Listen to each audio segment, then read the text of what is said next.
ule kalebe sauia hoete se isa ule kalebe sauia ia se isa pipia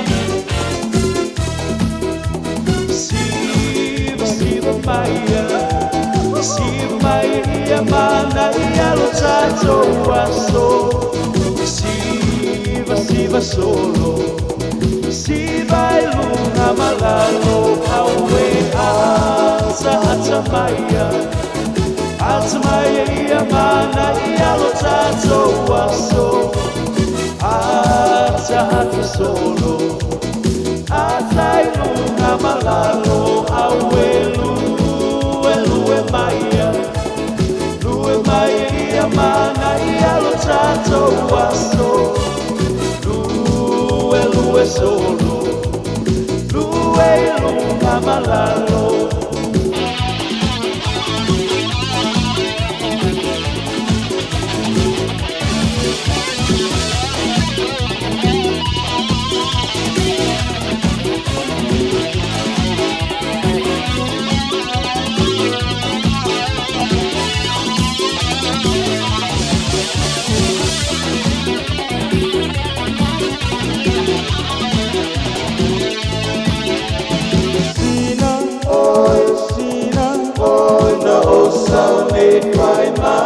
Sina abatu sembo paya yolelenga ambepo le matova sau mai papa le mo sina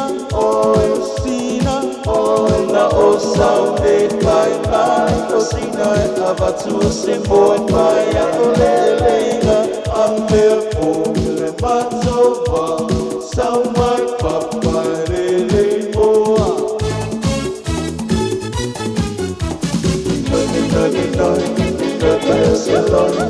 Asiva uangayo lolo fa pere lolo sua male pere se boy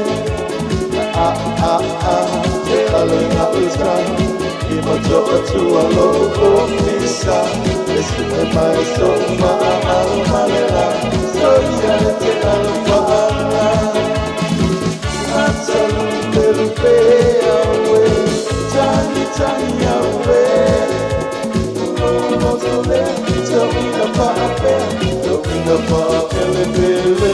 Don't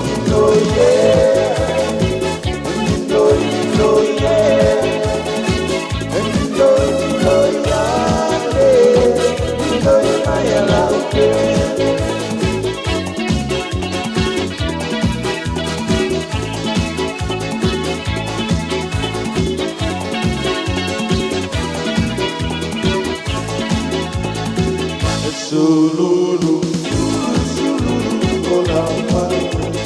Sululu, olapa. Ola sibae. Elele omanue. Malo pato, ola sibae. Malo pato, ola sibae. Ola sibae. Ola sibae.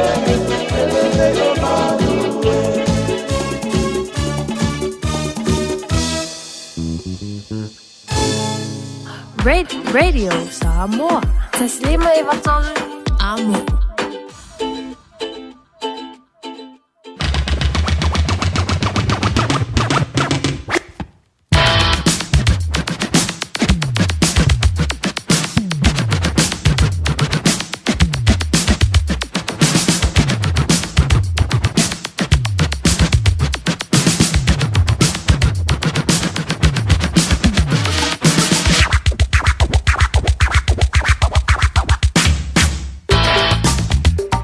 Aloha se Antulavala Wantia Sfruiva Male Afamidu Tubutai Nea Lesefulu Malalua Ilea Woli Mantango Fiola Stofio Lea Soluse Fulu Malalua Lima Sido Melua Fe Lose Fulu Malima Fielanga e Toe Fantala Fan Toe Lawai Momala Fanga Ilering for Ivang Olenso Malona Soifu Maria Malelangi Baba mo tātou au lia mai le whaata whiti o ngā wenga tūta ma whaiva lo whilima o lo dei fo i viaso whenga i le taro ma vai ainga ma whainga ma lolonga e mo si le taimi pupu o mai tūta ma ngā wenga e pēora ngā panti ai fo mai le tai au na le lasi o le mai le dei vaingo le wole mo ona mo le tulanga ngā whaatai le sunga la wa o le whionga na batu taulangi a taito pēora i elo tau mau tanga mai le tai au na le lasi o le mai fo i stimuli ma wantu le o tātou tue whaatasi eile tau au na whangamua po se manu si o le tu lai wha i le whiawhiana nei porkalami la o li ma whangamua e pe o na masaria i le aso mapua i le aso fuwaile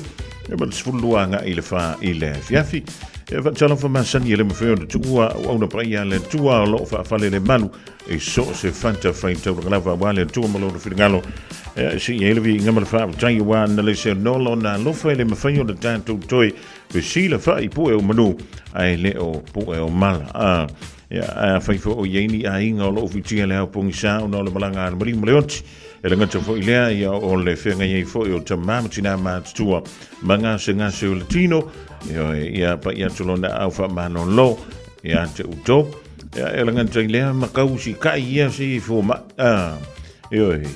o au fo e ia ufa i longa fo ma ai kene alang o kango keu kongo pusaku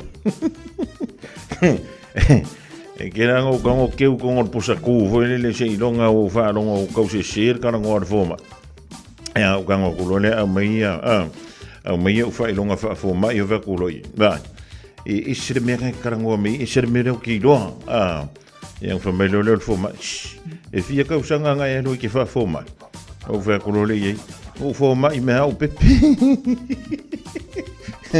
era nga vo ka ko o le lau ki o le fu singa e o le pa o le vi o le la au mare la au yo o le mama mai o le kano ma le wha i mrea e anke i ana waka whapea o ka ika fo mai bea mai ka mai ia mea o ngā i o ka koko mai wha mai ia e le whapea sifuru kausanga ia o ngai fo mai ia e laku ka ika lea makua le alu ai se me kau la vire ngor maka upu fwere ri pai alaji ia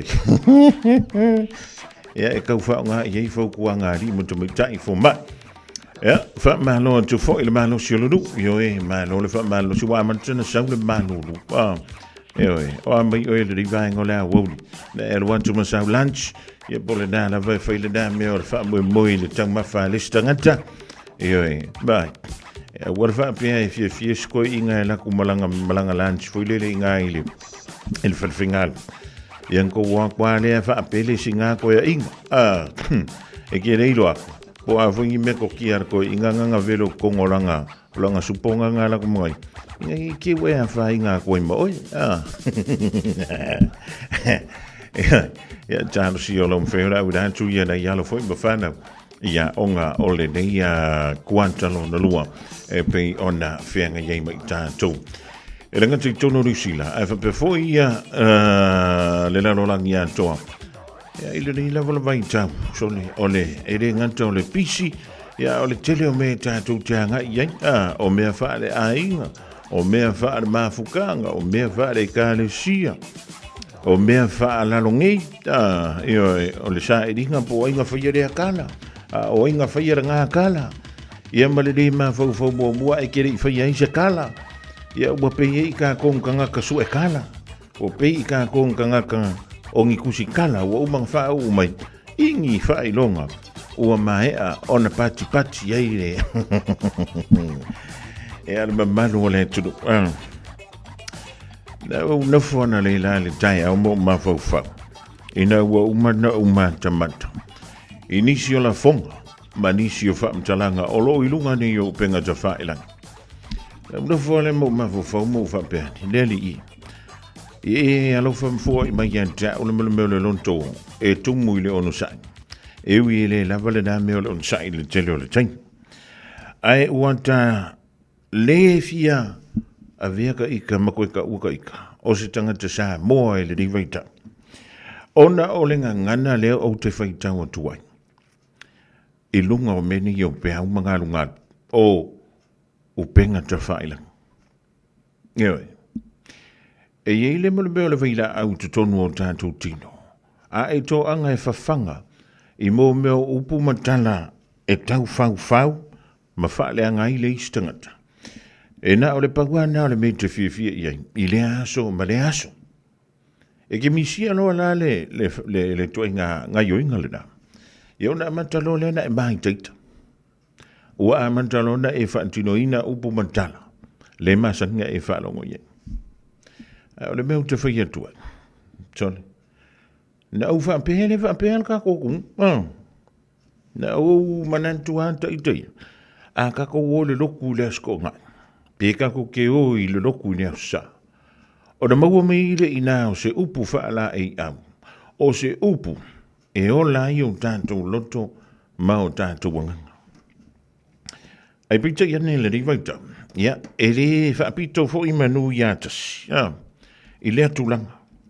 I le alu i luma o le meo le sao sao. O le mau whaamatalanga e se wa e le i loa po o where whaamatalanga e te tali tonu iai. A o where fo i le whaamatalanga i e tahuna whaapasi.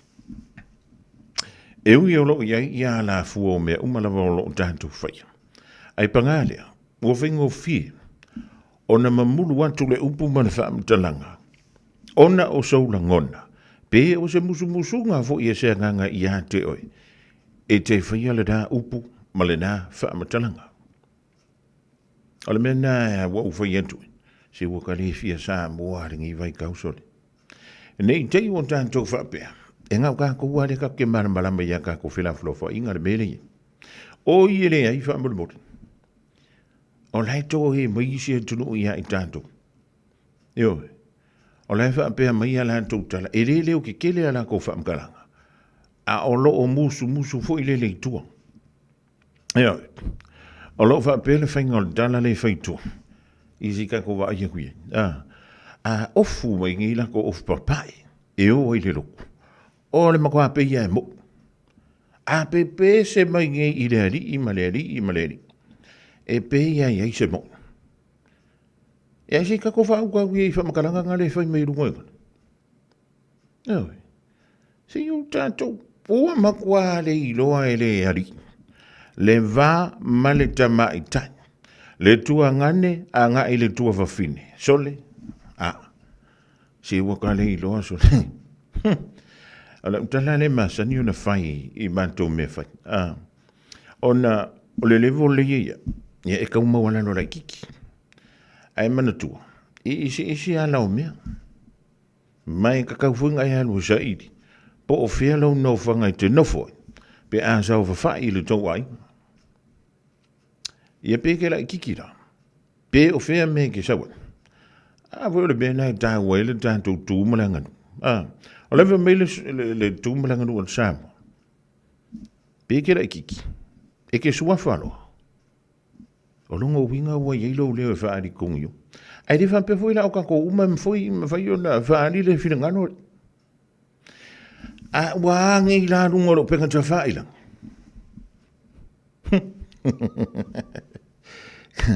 O le mea leo te whai e malo wofo te. A wha malau mai ngei o le ngei mara ngei. Wha a sau e male lai ngā mai I ma o sau pipi ia koe lesi lainga le arunga I o. A ora ko whaanga iei ma kua papa ua pe o le papa o le pe o le kaire le pe a kako o ke whai pipi o le I hauk. O le visit. O whea o iei le whau tautanga. O whea o iei le whau tautanga lo loto. O whea o iei le toa wha. Whea o iei le moe. A o whea me ngai wha pepe me inga suawhai ke mi mikai. Ia mai wha pe mai. O a ua le hamale.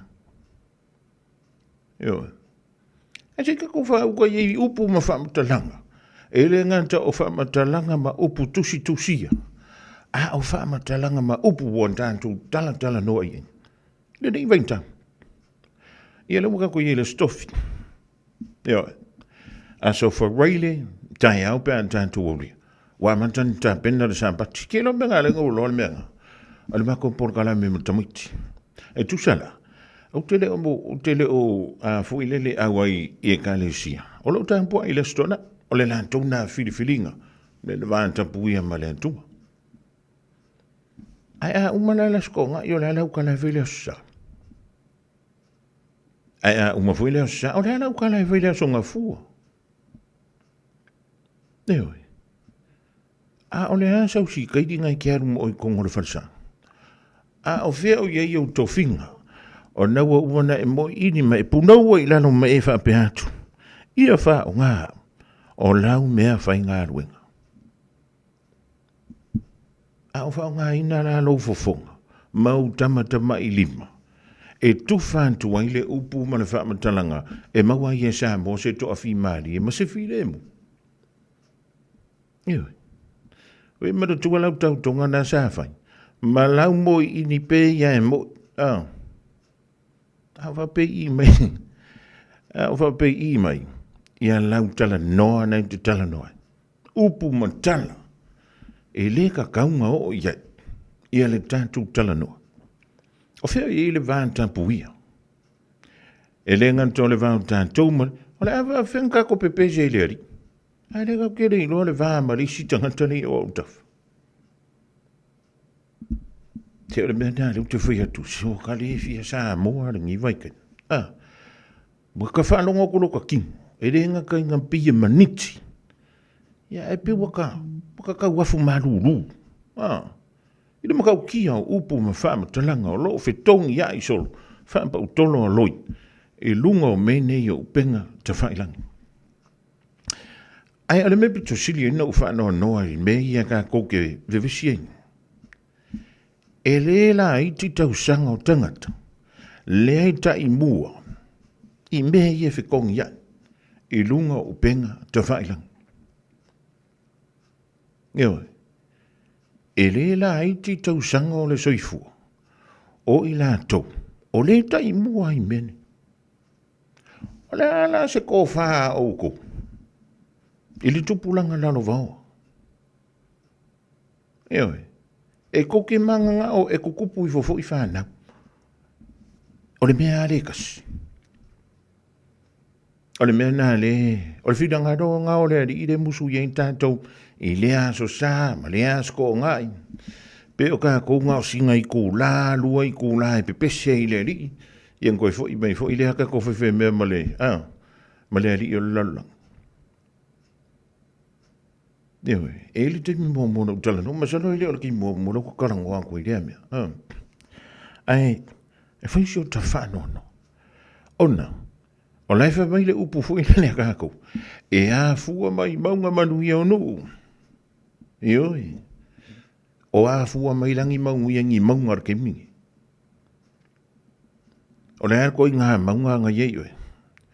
O le maunga o siona, po le maunga o kirepoa, po le maunga o vaia, po le maunga o rua pehu ngā yeioe. A le mea e tau ona tātou whai. E tu tau na tātou ifu. Maka ko whape haku i reari. Wa ea ka me i e whai.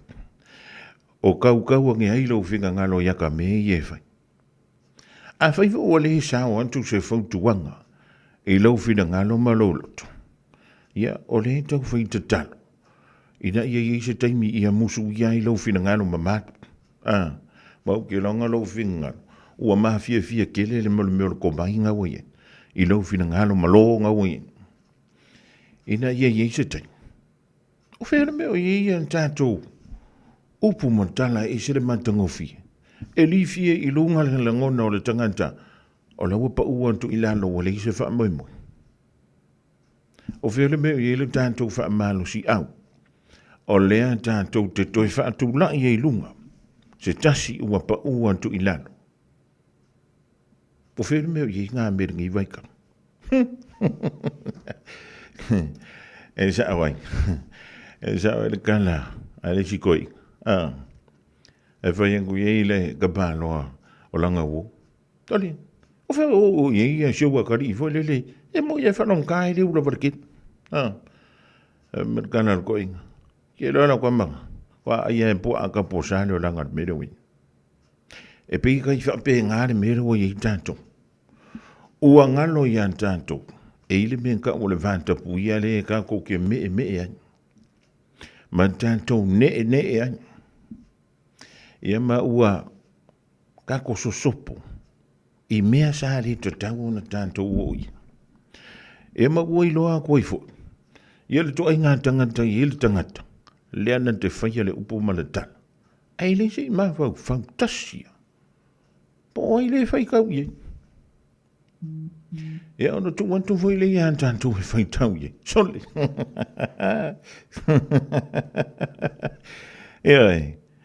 Ia. O le mea nā le ta te whai atu. He pule a stafu ne i le lao lona sa. Ai e wadi ngalo yente oi. O oi nei. A o tupulanga lalo voa antai. Ia pa u se toa toi tu se toa. Ngau maka i le mole le haka le whai di pua ko nganga pu. E maa lia i al kamu whainga fo i le whai di pu. Ia. Ai o le mea lai au ke whakpui. O lai o konga mapipesi. Pamai. E pisa le awari ia mai i le atu Polynesia, Micronesia, Malaysia vaenga. O ka kofisi umala. O vape. O lai le wingor kala la awari ia. O lai pisa la awari ia. I le kaimi renga waku ai. La veha koi makako i Samoa. I le la ko pule sa wai a solo. O vape. E se fo ia. Ia. Le mea le wa kupu mai. Ingi au ngā kūpulanga ringi waika. E o le winga lauta. O le lumana. Ia le afo. Ia le talo le tupe New Zealand. Le koi kiki a sau kua. Ia wai. Koi kiki a sau kua kano kupa. O le mea ngā pe awa pe o le kia lala i kongo New E ka kaunga e whakatkari ai. Ma e whakapea. Boi. Po ke le sa o pengi whiki o mau. Ia po ke le se whaasau ngā seiling. O le ase sosoangi. O ka bao a inga o New Zealand. Pea whai tala lai tono New Zealand. Ia oe ma. Lenga fui o le ki pia ia ngā ko la funga inga. Ewe. Ia na fua le iai lau pālota. I le tausanga fo. Pea whai o le te alala ma ea mau tono New Zealand. O skania le fua o mau ngi ala ko whenga pāloka. Amerika lai le vantu nei na mai a fo lanto whenga pālota o samu. O le tapena i le tausanga fo pea au li e le lo fo le tua. Ia whenga pālota tele i Samoa.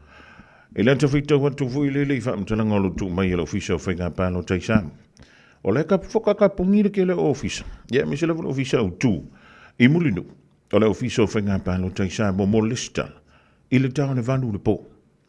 Ai o mati te mini. E le i ka yo.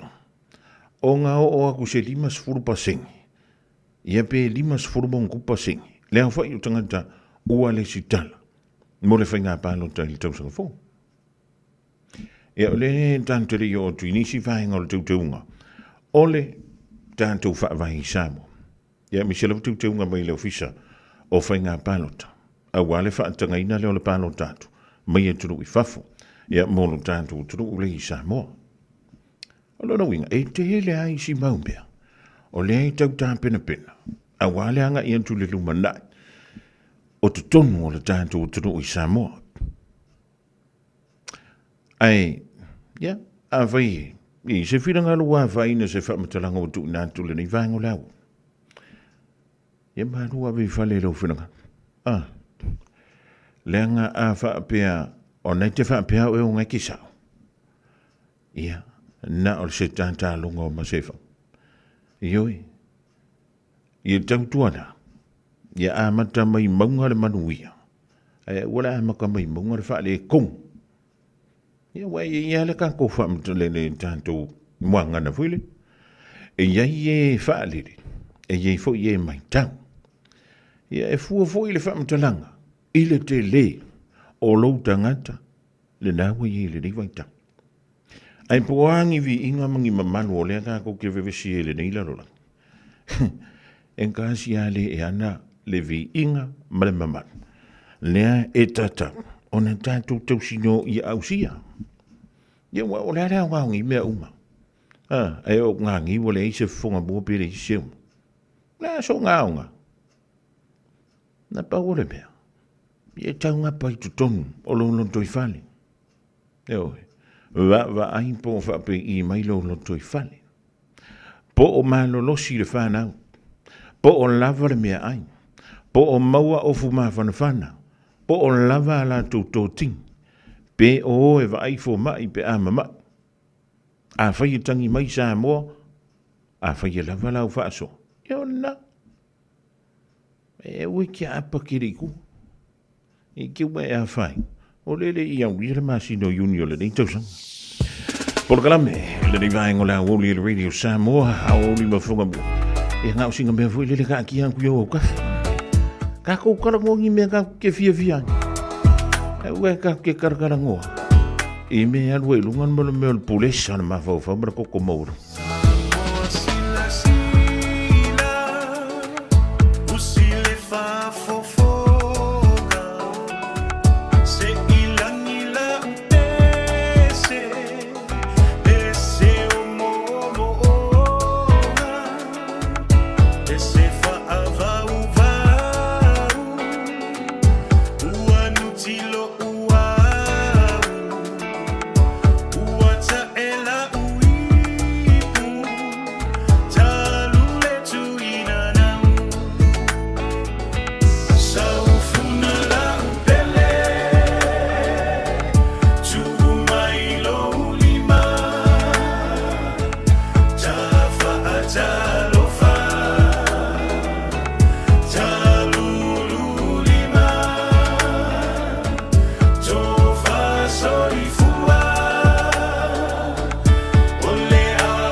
Lui tau mo le aso. Ia fai oe matangata poto. I le nei fo iaso. Mātaio, lona mata upo e fitu, o te whaita wina le whai upo e luas fulu ma le whā, ma le whai upo e luas fulu ma le lima. O le nei, ai se whaalongo ia upu nei ma whaia e ia. O te whaatu saina o ia i le tangata poto, ua na whaia lona whale i lunga o le papa. O na tō mai lea o wanga, ua o mai fo i tā whenga, ua angi mai fo i o matangi, ua pesi mai i lea whale, a ele i pa ula vaia, a wā ua whaavaeina i lunga o le papa. Fetalai Yesu, o se whaalongo i au upu ma whaia eia, e whaatu saina i le tangata poto, ua whaialo na whale i lunga o le papa. Ua tō mai le timu, sau fo i tā whenga, ua pisi mai i lea whale, aile i pa u le whale. Aisea, a wā ua whaavaeina i lunga o le papa. E fōlinga mai, i le whetalainga a Yesu, a e whaalongo i ana a oa onga, ma whaatino lona finangalo, o oela o le tangata poto. O le atua, o le papa o lo tātou o la tanga. O le whaavae mautu, e le mā lue lue. E tā ua ia Yesu, le tangata e whaalongo, ma whaatino lona finangalo. Ia e ngalue i au whaiva alofi lima o le nei fo ia sofo. Ma e toe au tilo, po o oe o se tangata poto. O le poto whaale atua, e ono sai, e loto whaamangalo, e loto alofa, ma whaatino, mea ia. Ngā lue i le nei aso, ma e toe wa aifo. Ai a, pe a se i e poto tasi ia i le nei aso. Tātou te tālo. Le atua lo fae, whamanuia mai le amatanga o le tautua lau leitio ma le televise whaasala lau i le nei aso. Whamanuia le ala usu a o tangata i whe au mga luenga. Ia e lu i tauina pea sa moa, i aso uma e ala i lou fina ngalo pa ia. Whamanuia le whaafonga tāpuai o lou atunuu i lene yaso, i lau leitio ma lau televise. Le atuai, a o maia i mātou uma, ia fai i mātou matangata popoto i lene yaso. Lou lava suafa Yesu ua mātou tatalo atuai nei. Amene.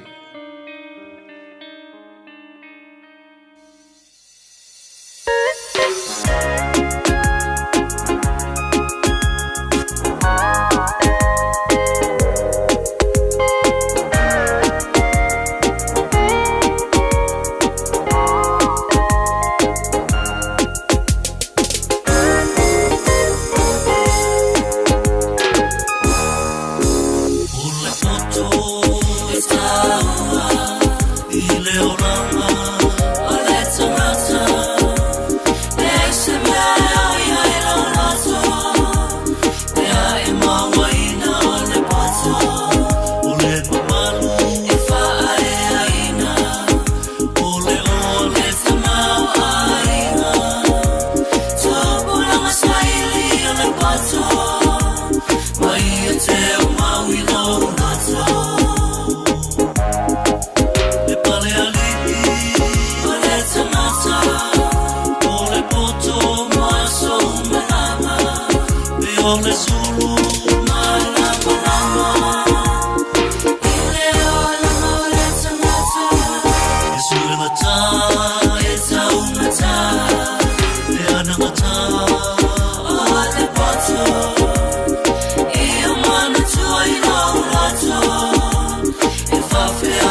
whangamali nā leo whipese le kukama I le rivainga le awoli.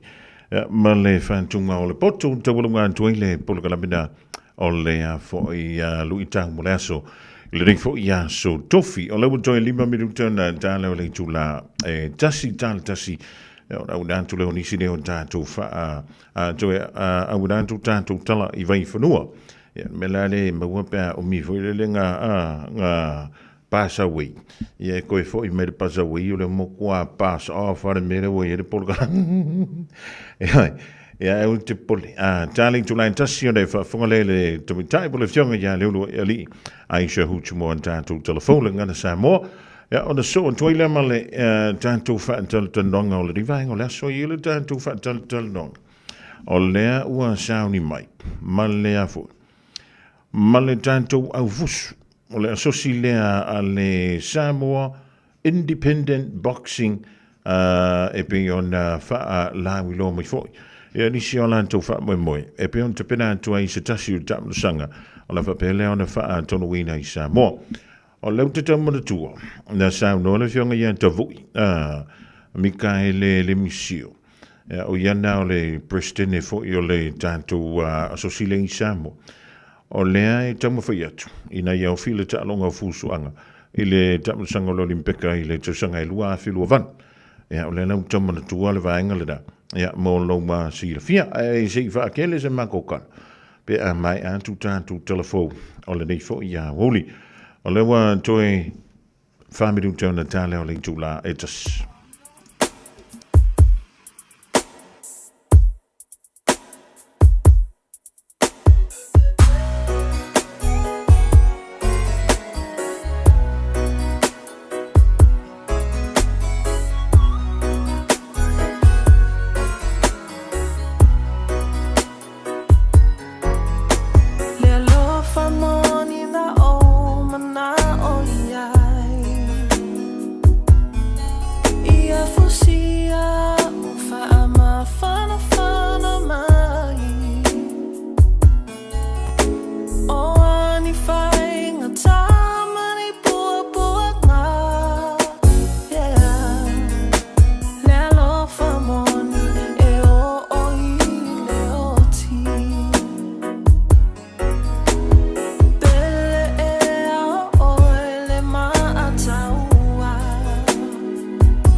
Tala fatua se whaupoponga le nei o tātou tala whaumo le nei tu lao la se tofi mai lo Radio Samoa whaatawhiti fo i o ngā ruenga mō le nei vai aso. I tala o to mua, ua mo mia vave nei e leo o le pou o Gisborne le fisosoania a le mamalu lau tele o lea whaitu. Whamtelanga i whaatatau i se li i tōsulu ono tau sanga le matua. Ma wai reporti mai leo na o lātou tau fia masai sai le nei e li i se no whanga o lo i se tasio no i tua o lea i tu malo. Mai whamtalanga o lo noa tia a au o lea li o Sunny Kennedy ina ua tau fia masu e su e leo. Na sola ese sani a o sava vali whaatasi ai ma se tasi o malo le malo, e anga i atu mō le ta amali leo leo. Ta awe reporti na sola ese lea li i maanga i atu le awala o Whakarau Road. Whamawina e 1 kilomita le mamao ma le tu saute i se sae o Matawai, ma le lata le 2 kilomita le mamao ma i se tasi o mga ala e anga i atu le State Highway lua, o le nofuanga na tula i mai ei le amta upu.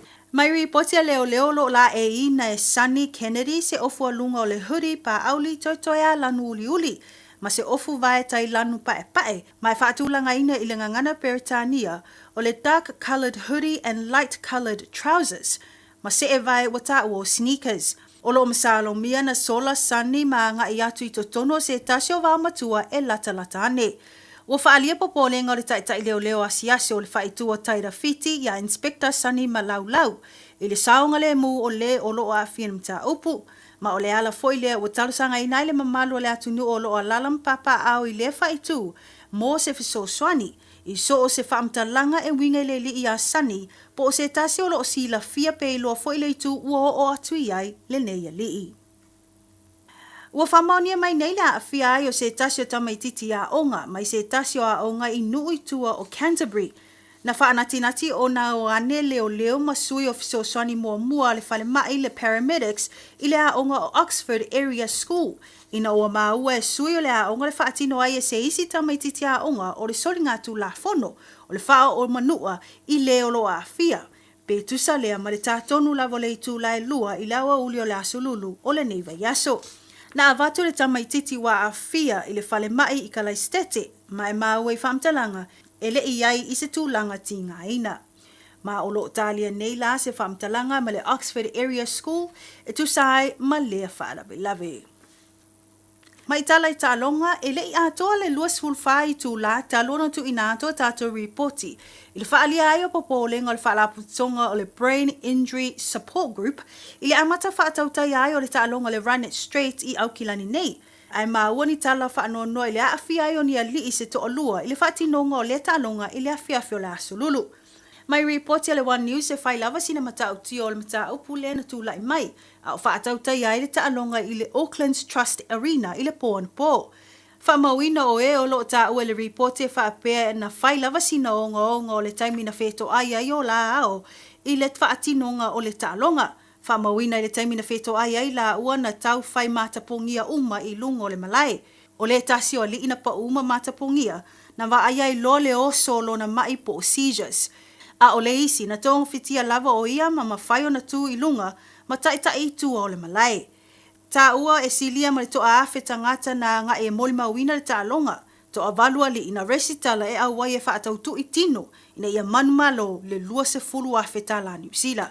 E le i whaatau nu ina nisi o tālonga na fuafua whaatautai e le Williams Park i Mangele o le alava tālonga o le Run It Straight. Ta ua le pulenga nua au kilani, e le i maua atu se whaamtalanga i tangata lo tu whaatasia le po kalamia ma taalonga, mo se pēmita e whaatau nui nai taalonga i le malai. Ma o le ala lea, wa tawhi ai le taalonga, mai le whaatino ina i lisio i tua au kilani. E ui lai le tu mai ai o le whaalawi loa le pulenga nuu ai o loo alia e ai ma le fesili.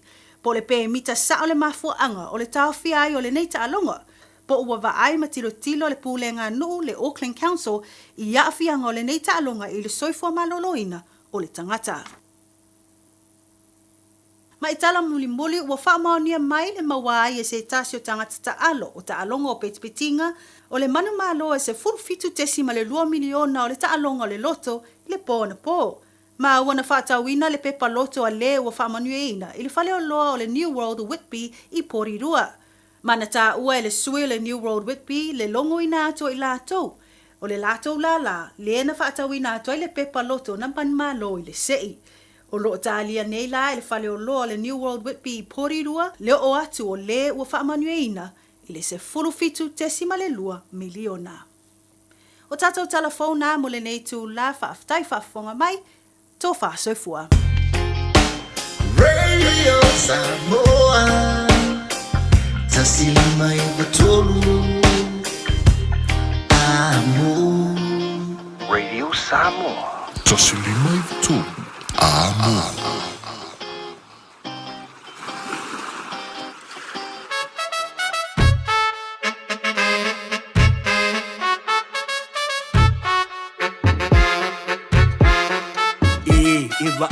kula oi Nali ua saa mai nga oia Ei ua pule lava ye yanga ia Oi ea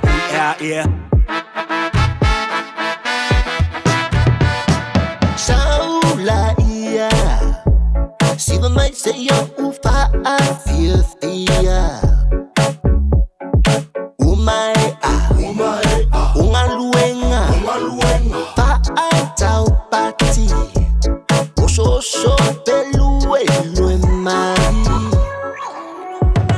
Susau panga Tinipe tama Lava oe po ole toi ina Uma ila Ambi pila Wali kama Shaue lava Famole mole Iai fo ise lo matua Ufa asina Fami se misa Wali tini Shaue lava Famole mole Siva la ia ile musika E famanga ia ila weva Aule fusia la panga E tupu ai foi o se misa Au manipo Oi mafuko fo te au manipo Oi a winga fo au manipo Boom chika boom papa o 5, 6 kilo low key no Kayla record yo Son of the S-A-M-O A way night and day For my people the Malo people the Austin for my fight yeah yo my la iya Vika let's go Siva la ia ile musika E famanga ia ila weva Aule fusia la panga E tupu ai foi o se misa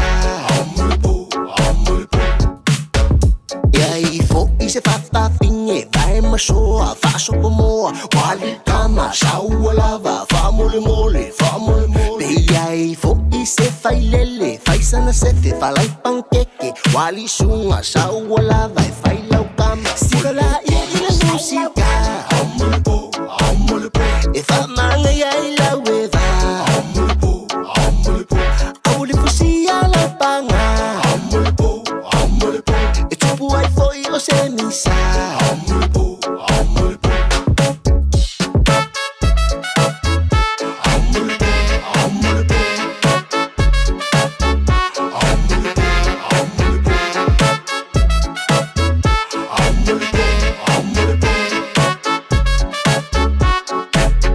Siva la ia ile musika E famanga ia ila weva Aule fusia la panga E tupu ai foi o se misa Bahaya kula oi Nali ua saa mai nga oia Ei ua pule lava ye yanga ia Bahaya kula oi Nali ua saa mai nga oia Ei ua pule lava ye yanga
whianga ba ia Mr. Cowboy le di vaingo lea. Oli ala ngantai lea o Victor Cow makas futialo.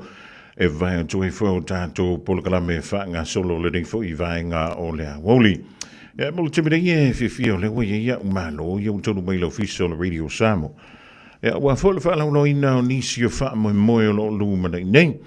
E le ngantai tono New Zealand ia I tātou la vai I au ki lani.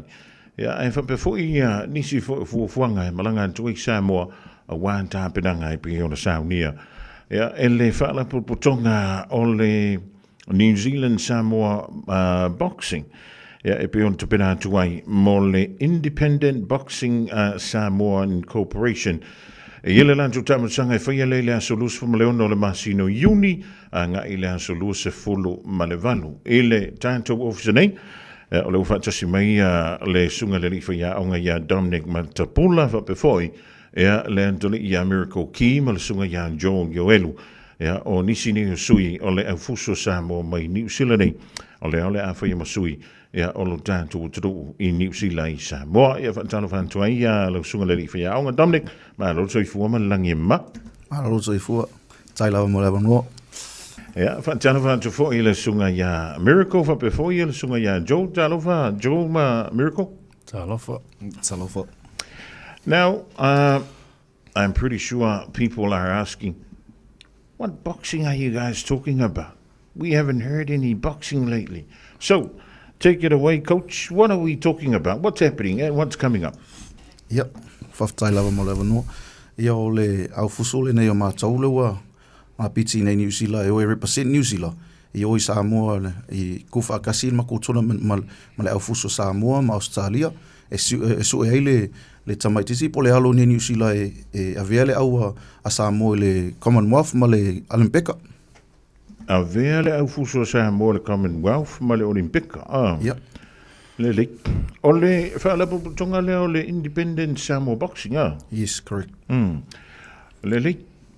Recently, leno whaitau toa I le tala. O lea sa le toi ai le fusu anga tono talonga le Olimpika. Pa matos mafu anga le ala sunga le whia anga wala I ona toi te pena ia le Independent Samoa Boxing. Ia wai an talonga I le Olimpika pa asa mai le Commonwealth mai isi talonga. Ia, wo suila organisation o runninga le boxing, World Boxing. Sai le aiba aloa I le World, le aloa toi o toi mfau toi mo 11 no ale boxing le ka ku Samoa toi ave I Olimpika ma Commonwealth. Ola se umi talo na tu fa sia to fini ano Samoa I tono le tanto la le nei ole au fusu I nei New Zealand le malanga I Samoa. Ia laua sawali nele lua masina taluna na tu fa tasi le au mo tamaiti mai le motu o Auckland ma all around. Na lau tu fa tasi e piki ia tamaiti o le Nationals le fai Samoa. O le maitawantu le whaatulu ina le tolu aso lua ono anga I le aso lusun malvalu o le masino o Union sao lea? Ia, isa. Leli, o le ala le umi talon ta pena le tantou au lea. To fia le wa I alo Samoa I walau tongia mo le tau whaingamala. Ia, e ova male sfulu walu tamaiti e male age of 16 up le e sa uni e tolu leni ma ave I Samoa awale le competition lea. Lau sunga le whaia unga tasi hala wai atu e tamai mo kua fita o kamai o kowo mai ringi o uli au. Ia, o lea mai lau fita whawhaali e ku urisi a vaenga e wale. Ai misi ana lau kambanga o e fui. O Miracle. Tana wha maa rosa I fua Miracle. Miracle o whea ni au nuu mani o awhi o anga I Samoa. I love to mai so mai I vai moso mo whaali'i. Ma I sa ngapu. Yeah.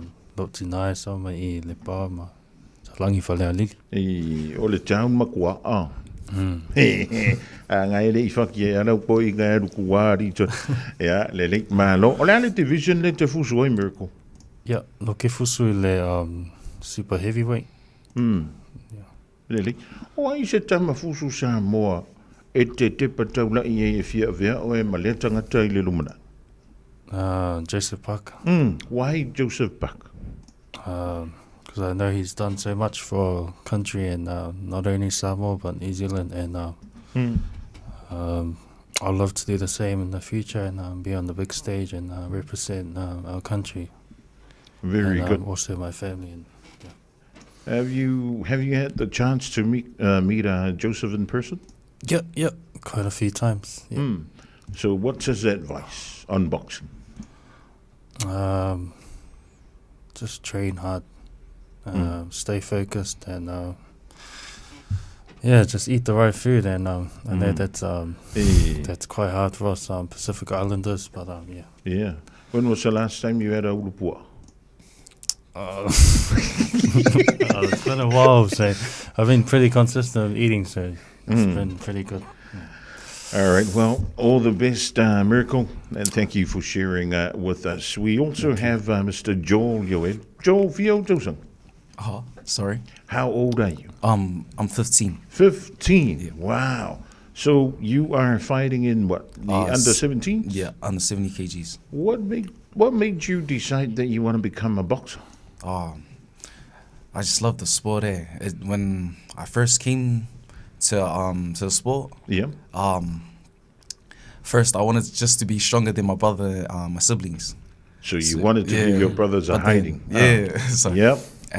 but then I got used to the sport. Yeah. What taught you? What lessons did you learn from boxing? I learned some respect and some combinations. Respect as in... Like not using your hands in the streets, Boxing is a sport. It's not something that you go to, if you don't like somebody and then you use it, eh? Yeah. Uh-huh. So, what have your brothers said to you, eh? When you try and say, I'm a boxer now? Nah, nothing. Le se fulu ma le vanua lo le tantou tunu o le wi tono le tantou au malanga le topena mo sa wali Dominic. Na fa pe fea ona fili alo yo le tantou tunu o nga fea fu yu tono New Zealand le malanga ba ia alo ni yo sam. Ia, na mo whaile mako trials i January, nga whaile trials, ia mai umaia tamaiti o different kalapus, tu whaatasi le trial lea. O le tamaiti la malu i le lako division, weight division, o nana piti mai tamaiti a vea represent ia New Zealand Samoa i le talona ia whai i Samoa. Maila ya Januari, o le hale umi taluan tapena maila tantou au fusu. Ia, umalo le trial nga whai, piti e lor vea so ai, tolini mai loa inga, le lalo o sao niunia ia we train every week, e ko lengi e skonga i uma. So si lehana sungona whaia. O whitau ka mai e pe? Ia, o le taaluna o le fusuanga e mana o mia le fitness. Ia, o le whape piti lunga taleni, e piti i lunga o le fitness ma le leo lako performance. Ia, o tamaiti e laua o alo i mwhana o piti e representinga. Ia tātou o lako fitness ma le lako showcasing lunga o le maia. E la uia mata whaile le tāpiranga o tālonga i o whaipelenga e le se tālonga e whaateme Jesus lua. E le o se tālonga whaile le e tango fia le tāpiranga. O lewa sa uni le tātou whainga malanga i Samoa. E a tonu e mwhiono whanga ina le tāla whaile le pēwhi le into sponsors o le tangi lima po le sa ili lawa au toa au tau pases. Moni lau. O iei se tūlanga whaile le o mo miai pe iei si o tātou sa ilinga se leni. Ia manuele iau lia le teimi foi. Ia wai o whea pie le tātou au malanga i Sam. Ia, ia o le lai whainmako fundraiser nei le asos furu whao uni. So e whainmako boxing match i Aukilangi ABA. Ia o nāan matu fundraiser nga. Ia o le sina selini lai maua i nā e tuui i mako accommodation. Ia o le lava e maua lava no o IFA sponsina le matou au i ave. Ia, o gaming ei o le self-funding, o le ai e whanda e mātou ia tamaiti. Sifuru ma le valu le au fusu e toa fia le tātou pūlenga. Toa wha ia. Rono inga le lusu o tupu le tātou o malanga. Ia, correct. Le ling aso sifuru ma le whao uni? Ia, o le mātou, that's our next show, o le mako fundraiser nga. Ia, o ngā whia kongwala, o le whape whiao na sosoni antu le malu Samoa i le tau tāpenanga le whaini. Ia, ia i le mātou Instagram page, ma le Facebook page o le New Zealand Samoan Boxing. Ia, if they can contact i le page nga, pia tau whia sosoani, ia, will be really highly recommended. Yeah, man, over Sunga coach. Yeah, now over to our friend Joel. Joel, are you ready for the competition in Samoa? Yeah, I can't wait. You can't wait. Well, is your family going to be traveling with you, or is it just you and the team? Just me and the team and my dad.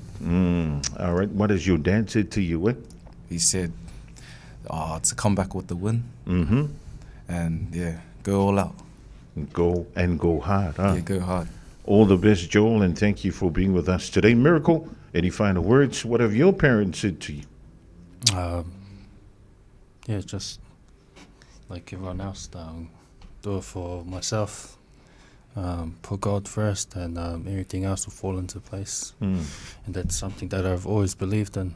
If you have God by your side, everything will be possible. And I've been training very hard.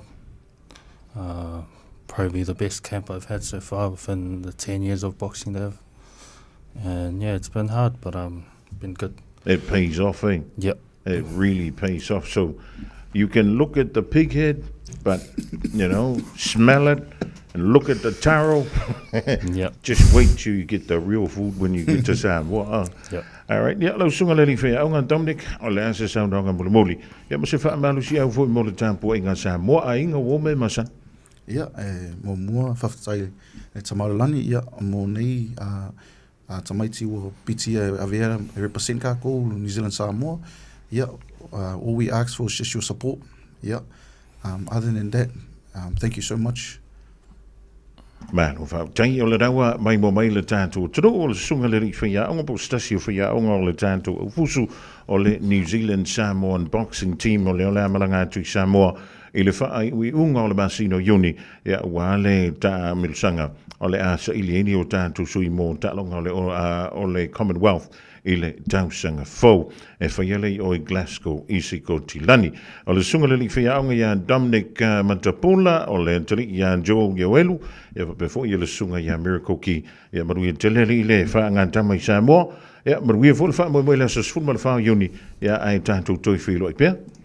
Yeah, whaftai lava. Tai lava. Ia, so i fua ma ia maru ia o le rawa mai mo mai le tātou tru ia ma whaafunga mai fo i sui nā o le tātou kalapu fusu o le New Zealand Samoan boxing e pe ona santa pena me le masino January o mai level timidei fa wina i fa unga o vai so uma ia wa lava le a fo tapeina le o alo matamba fa na Samoa o si lunga o lanto o malau tongia foi ia mo le fa nga tamaleta aloi ma nisio alo Samoa i Samoa ia fa pe fo i le fa na mai New Zealand ma ause talia o le wa lusulono vidute o te nei tu la etas. Got relatives visiting New Zealand? Don't let their travel emergencies become your problem. With Southern Cross Travel Insurance for non-residents, they're covered, with assistance available 24/7.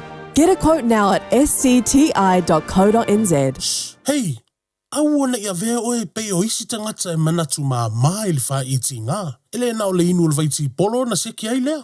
A le vave tonga fitia le wha iti ngā. E ono o le tūlanga e maua i le fever rheumatica, ma e le ai lava se tasi. E mana o e o se pele le nā tūlanga. Aia. Ave loa nei o walo, e whaile siaki le fō mai whale ainga, o le tausi mai le aonga, o le whale talavai, e vave, whaingo o fie, ma le mea sili o na tāua, e le totongia, e mawhai foia na whaile tui o le baisilin, e ki lia atoa ai, saula ia Samoa, i le nei vai tau o le tau mawhanawhana, ia tausia le leina i o tātou alo ma whanau, whaile siaki, ma whai loa le tonga fitinga, mo nisi whamatalanga, sa iliana i lunga le social media, Stop Sore Throats, pe asiasi i lunga le upenga ta whailangi, stopsorethroats.nz.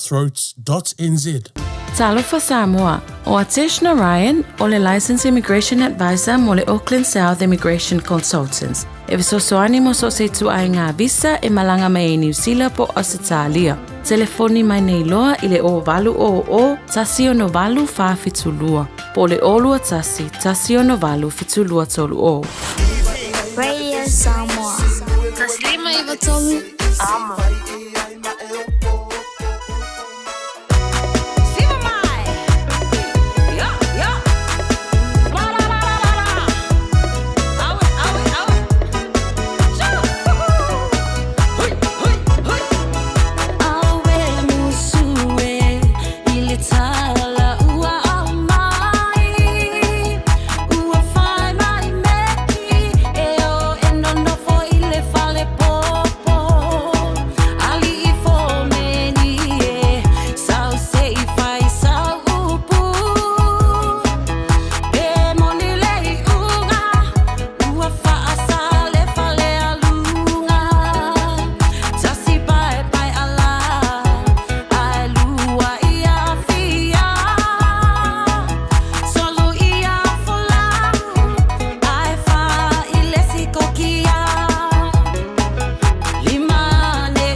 Bread of life sent down from glory. Many things you were on earth, a holy king, a carpenter, but you are the living word. Say it now. Come on.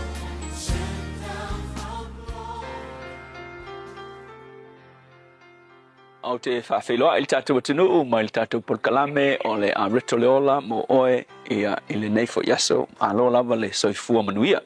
Ia ne mua wha upe tōs furu lima, ia ma le tōs furu ono e whapea, o le tae ao sa to e tūa Ioane i manisi o na so e to alua, ua ia wa aifo ia Yesu o savaliane, o na whapea tu le o ia, whaauta i le tamai maa moe a le atua. Ale o tūla mai le foi tau e whapea e le o oe a oia. O le whesiri mo oe le aso le nei, o aina e o ngā tonu i logo langa ma tepa tau lai i ai logo langa. O ai o lo o sili o na tāua i ati oe, pe o le o ngā tonu o logo langa. O le o aso nei e tele tangata e manatu foi lea i ate ia lava. Always lava e upu whapea e au. Kaka ia o haua o i o le center o lona o langa. O haua e le lei. O hau le o ngā tutonu. O hau e tāua. O hau e sili.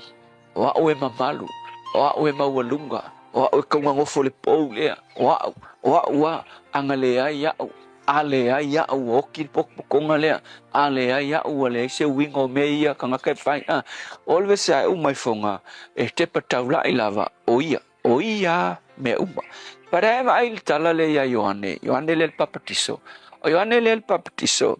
O ia na mua mai ia Yesu. Mko fo ema kua ange ia Yesu. Na mua mai la o ia. Na iaila na ngaluenga na fai. O se perfecta fo ile i longa i tutono Israelu i leva i tau.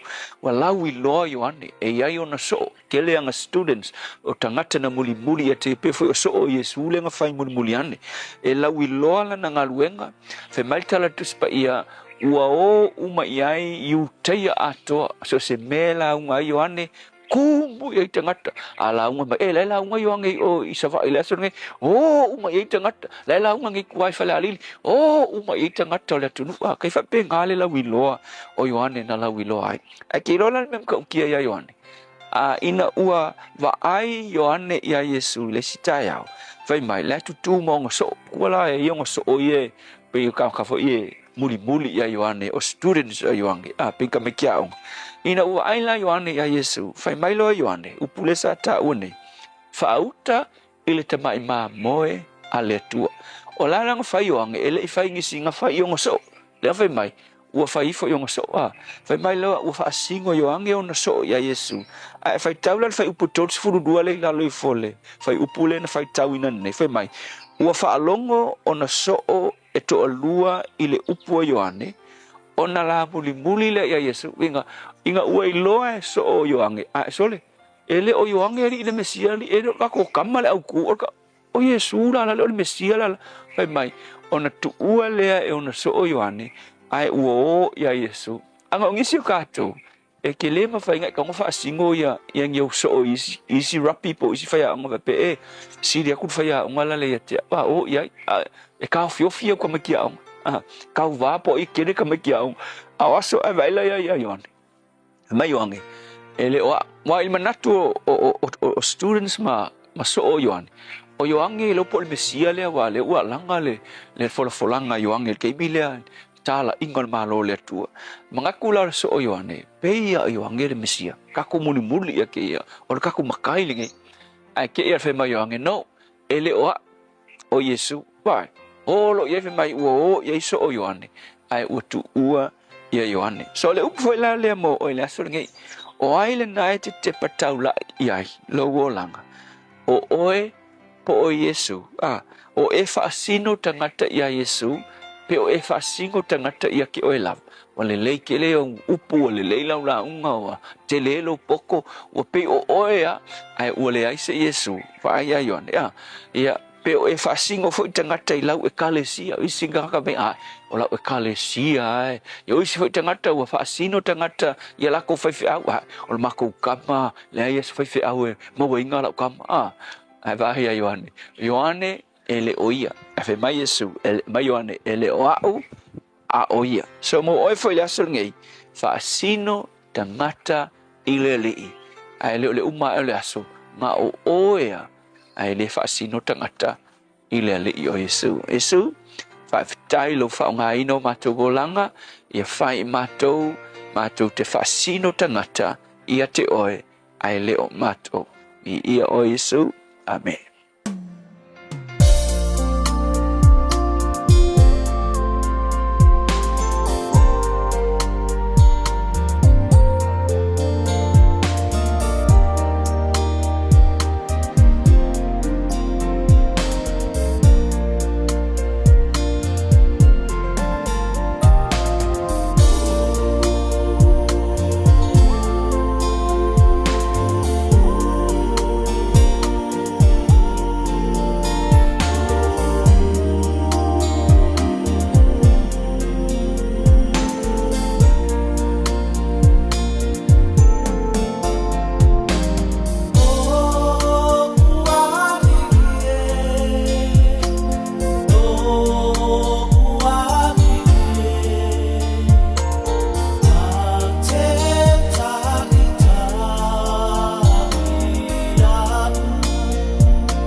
So whakamalina o le sunga ia tala le leima tau le rivaenga o le awoli.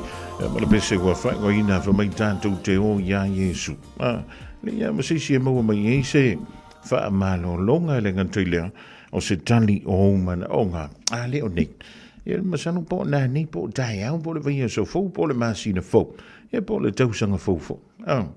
E le fua le polo kala mea le ia iau fuafuanga mā ka fika. No, e puleanga ia. Whaia lana te silafia. E le talafia ngai mo ita nei. Ila so, ia longa wing. Kako wongu sa. Mo le antulanga ngang whaptai le sunga le whaifia. Ia, Pastor la whaile kopa o le Assembly of God I lano. Ia, mo le polagala medao le ari tole o la mo I tanto uma.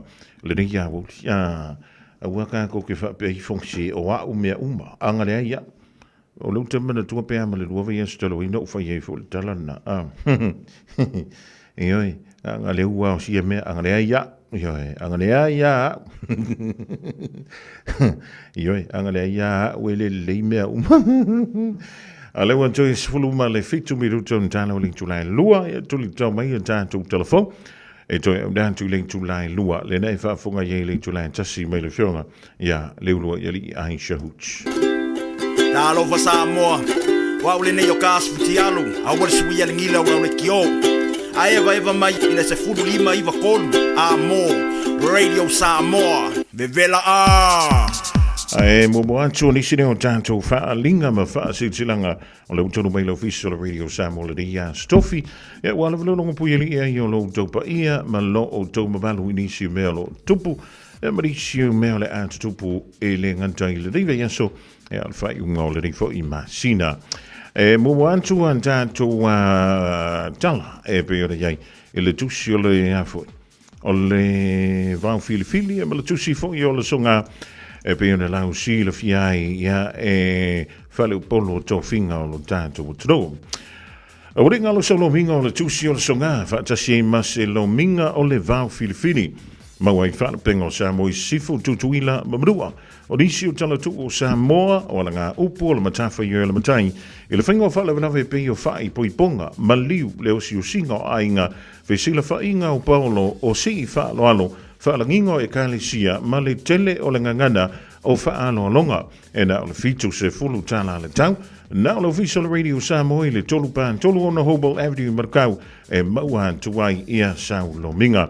Modisi whaamtalanga, vala away le tātou ofisa ni, teimi whainga alwenga I le tolu fitu tasi lima iwa tolu fitu tasi, lua ona lua, sorry. Toi whasau atu lua ona lua, tasi lima iwa tolu, lua ona lua, tasi lima iwa tolu, I teimi whainga alwenga. Ai ale leilau sa veo lunga lau telefoni, whaan wisi na u lima I le se furu minuti. Ona anga isa o alea ta I lalo le shop Radio Samoa.co.nz shopradio.samoa.co.nz ya na fai mai ai leo lau oka alua ku sa o lau oka e ina I lau maunta po o lau ya nga u mai a leo le keisa kako ya wha fitai o le wha silanga mo le fianga o sampu nawa I whale a lili o le anto iela la au mauna la iau pa ia sau tua whawhafa Samoa mai le tai sama o le tui manua, se ia pa ia le tai ula o na whanua. E le se vave na tinga whatauli mai na o sama o whainga, a wa o ta oto a o se ia mai vasa, ua mai a ona tu lau pua. O le rifa alinga e whaasim tonu si o mantunu o sampu nawa I whale alili, a wale pa ia ialo whanene, le mamalu o tau to wha, e ma upu I le loto I whale o manu Samoa, e mai sisi o mantou pitonu o piu, o lo suai le suafa whaanu pea, ala la tai e mantua I le nuu, ma le mamalu I le pitoa ai, whaapea le lautina lau le lei. O tasi nei inisi o le iba whaipule o lo tātou nuu sa a wai le tātou mafutanga mua, o le au suia le tātou fontanga, I le aso tolu sfulma le tasi o me, I le afo le vanu I le tai au, I le toantusi o le lua fantas, Kirkbride Road, I Mangele, Wale wha moe fia wha tonuina, I le aso lua se fulu, o le masino fo le masino uni lua afe lua lima. Ua wha tālu sanga I nai si o tātou nu, se fe so soani mo le whausina o le whale a onga, mo alo ma whanau o le tātou nu. Wha mo le mole mana tō mai sa utaitai, mo le tātou wha malo si tino, mo nisi wha mtalanga, wha so ta ifo I le o lua tasi ono tolu ono whāwaruiva. O lua tasi ono tolu ono whāwaruiva. Taiholo senia e le pūlenga le awhioanga o Sāpunawa i whalea lili e por komiti ia le mafutanga na le whioanga o Sāpunawa i whalea lili.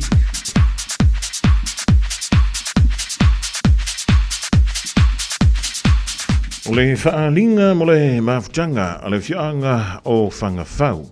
Mafutanga ala mo tama whanau o whangawhau i Aotearoa i New Zealand. O le anto e whaatonu wina, la tātou mafutanga i le asto nai, a so tolu se fulu ma le tasi o me, i le tulai se fulu rua i le awaudi, se i toe wha mautu ai fuafuanga uma, e apo o fuafuanga wa uma o na tala noina, a wale wha moe moe o si o tātou nuk ma le kālesia i Samoa. O le wala au tuailo o taupa ia malo o tau malu, whilo ai i le aso ua tā ua. O ai fo i se tama whanau a whangawhau e o maua mai le nei wha a salalaunga a whiwhio mai mariu mai ia tātou mafutai le aso tau tuana ia le tātou taimi. O le toan tusi o le tasi lua tolu Royal Road i Massey au kilani sifo o numera i o le telefoni e wha so taifo o le olua tasi o valuono lua tolu lima lua po le olua lua tasi valu fitu tolu lima valu tasi. Vala wane le olua tasi o valuono lua tolu lima lua po le olua lua tasi valu fitu tolu lima valu tasi. Fa taiolo senia e le laulau le mafutanga le whianga o whangawhau.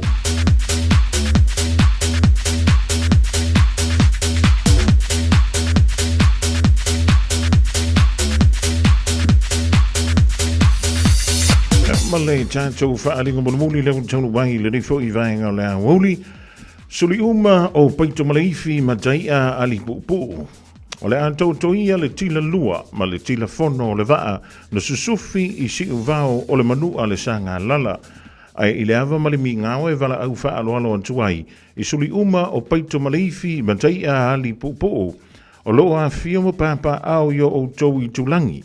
I so se tafa o Samoa. E suli o paito maleifi matai a pātū mailo tongi ai lupe a misi pusi. Suli o matai a tanuvasa fale vā ai, ma suli o whaau moana talisua. O le awhaia le tātou whilo inga, i lo tātou a inga i motaa, e peiona māsari ai. E le aso lulua so lus fulu ma le valua me, lua whelua lima, e le tūlai se fulu lua i le awoli, ona oni mata upu tāua tele. Whaamole whaamoe o le ātaita i atu iai e le tualo o tau soifua e le aso tāua o loule a wai o le ale noti ai se whirangalo au tasi o le ainga.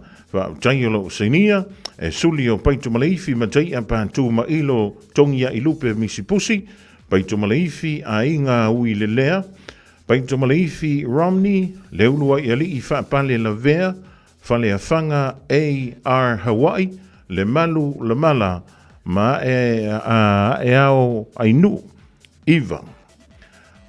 Suli o matai a tanuvasa fale va ai, e au fi ai tanuvasa teufilo, tanuvasa panini, seuta tia perulini. Suli o whau moana talisua, o lo saini ai fala fesi i tai ken, o fola sai tumara ma fale afanga to avalu ya ole fa silanga taua na mo suli uma o paito maleifi matai a ali pupo e pei ona taunu mai ile tanto office nei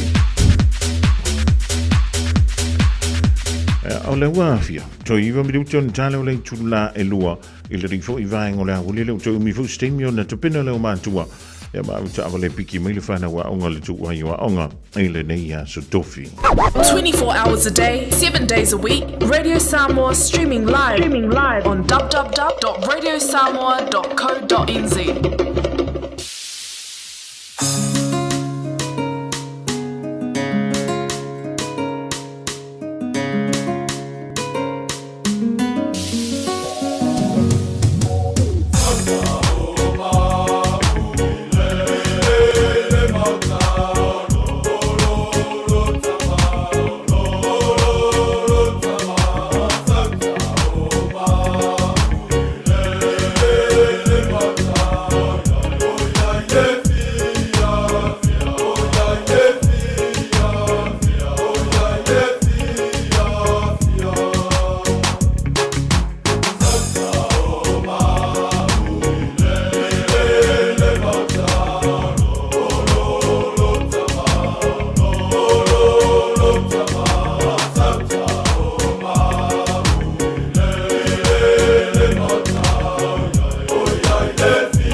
wali na le Tamauli Rugby Club le vangola woli io tu mama pipi ma ile ali le faifi e pe ona ia siu so fo ia taiso nisio time Wala antul vetu ya Korea ya masia na tama ya posia na ona ya Paulo Arona le tasi na Queensland North tapena mai ai e le fa le tonu fo le New South Wales Blues ile vai es fo pa tanto wali ile lofo le ri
Talo fato se fa po ponga le nei o tatu tala fo mo le nei tu la la se tofi mai lo radio Samoa fa ta fiti fo yo ngaluenga mo le nei vai aso. I talo to mua wa mo mia vave nei leo le po o Gisborne le fesosoania ale mamalu lau tele o le fa itu. Fam te langa fa ta tau i se li i to sulo no tau sanga le matua. Ma we reporti mai leo na o lato tau fia masai sai le nei li i se no fanga lo i se tasio no i tua o le ai tu malo. Mai famtalanga o lo noa tia a ao lea lii o Sunny Kennedy ina ua tau fia masu esu e leo. Na sola ese Sunny a o sava vali faatasi ai mase tasio malo le malo e anga i atu mole ta avali leo. Ta awe reporti na sola ese lea lii maanga i atu le awala o Whakarau Road. Whamawina e 1 kilomita le mamao ma le tu saute i se sae o Matawai ma le lata le tosfulu 1 kilomita le mamao mai se tasio mga ala e anga i atu le State Highway lua o le nofuanga na tula i mai ai le amta upu.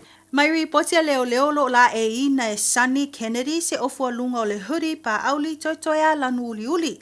ma se ofu vai tai lanu pae, mai whaatulanga ina i le ngangana Peritania o le dark coloured hoodie and light coloured trousers, ma se e vai wata o sneakers. O lo masalo mia na sola sani ma nga i atu i totono se tasio wa matua e lata ane. Ua whaalia popole ngā le taitai leo asiasi o le whaitua taira fiti ia Inspector Sani Malaulau. I le saonga le mu o le o loo a whianamta upu. Ma o le ala foi le ua talusanga inai le mamalu o le atunu o loo a lalam papa au i le whaitu. Mo se fiso swani. I so o se whaamtalanga e winga le li i a Sani. Po o se tasi o loo sila fia pe loa foi le itu ua o atu iai le neia li i. Ua whamaunia mai nei la a fia ai o se tasio tamaititi a onga, mai se tasio a onga i nui tua o Canterbury. Na whaanati o na o ane leo masui o fiso swani mua le whale mai le paramedics i le a onga o Oxford Area School. Ina ua maua e sui o le a onga le whaatino ai e se isi tamaititi a onga o le sori ngātu la fono o le whao o manua i leo lo a fia. Pe tusa lea ma le tātonu lavo le itu la e lua i laua uli o le asolulu o le neiva yaso. Na avatu le tamaititi wa a fia i le whale mai i ka laistete, ma e maua i whamtalanga, e le iai i se tūlanga ti ngā ina. Ma o lo talia nei la se whamtalanga ma le Oxford Area School, e tu sai ma lea whaalawe. Ma i tala i tālonga, e le i atoa le luas fulwhai tū la, tālona tu inato tātou reporti. I le whaalia ai o popolenga o le whaalaputonga o le Brain Injury Support Group, i le amata whaatautai ai o le tālonga le Run It Straight i Aukilani nei. Ai maua ni tala whaanonoa i le awhi ai o ni a li se to alua, i le whaatinonga o le tālonga i le awhiawhi o le asolulu. Mai reporti a le One News e whai lava sina mata uti o le mata upu le na tūla i mai, a o whaatautai ai le tālonga i le Auckland's Trust Arena i le pō na pō. Whamauina o e o lo ta ue le reporti e whaapea na whai lava sina o le taimina wheto ai ai o la ao i le whaatinonga o le tālonga. Whamauina i le taimina wheto ai ai la ua na tau whai matapongia uma i lungo o le malai. O le tasi o li ina pa uma matapongia na wa ai ai lo le oso lo na mai po seizures. A o le isi na tōng whitia lava o ia ma mawhaio na tū i lunga ma taita i tū o le malai. Tā ua e silia ma le toa awhi tangata na ngā e moli mawina le tālonga. Toa valua li ina resitala e au wai e whaatautu i tino ina ia manumalo le lua se fulu awhi tala New Zealand. E le i whaataunu uina nisi o tālonga na fuafua whaatautai e le Williams Park i Mangele o le alava tālonga o le Run It Straight. Ta ua le pule ngā nua au kilani, e le i maua atu se whaamtalanga i tangata lo tu whaatasia le po kalamia ma tālonga, mo se pēmita e whaataunu uina i tālonga i le malai. Ma o le ala le, wa tawhi ai le tālonga, mai le whaatino ina i lisio i tua au kilani. E ui lai le tu mai ai o le whaalawi loa le pule ngā nuu ai o loo alia e ai ma le fesili. Po le pēmita sa o le mafua anga o le tawhi ai o le nei tālonga. Po ua vaai ma tilo le pule ngā nuu le Auckland Council i awhianga o le nei tālonga i le soifua maloloina o le tangata. Ma i tala muli ua whaamaonia mai le mawai e se tasi o tangata taalo o taalonga o petipetinga o le manu malo e se furufitu tesi ma le 2 miliona o le taalonga o le loto i le pō na pō. Ma ua na whaatawina le pepa loto a le ua whaamaonia ina i le whale o loa o le New World Whitby i Porirua. Mana tā ua e le sui le New World Whitby le longo ina ato i lātou. O le lātou la, le na whaatawina ato i le pepa loto na panmalo i le sei. O lo talia nei la le whale o loa le New World Whitby i Porirua, le o atu o le ua whaamanueina i le se furufitu tesima le 2 miliona. O tātou telefona mo le nei tū la whaaftai whaafonga mai, tō whaasoifua. Ua na o le Radio Samoa se furulima iwa toru a mo e tautuaina o e ilaungangana fitu aso le vai aso.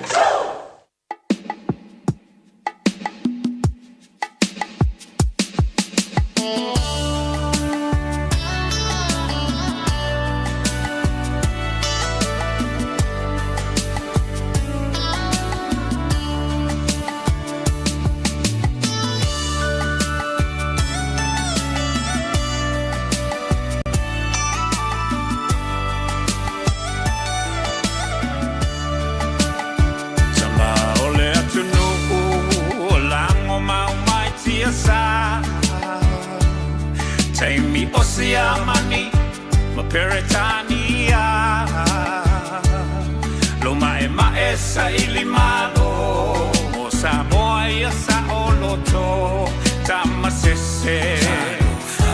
malingi lo to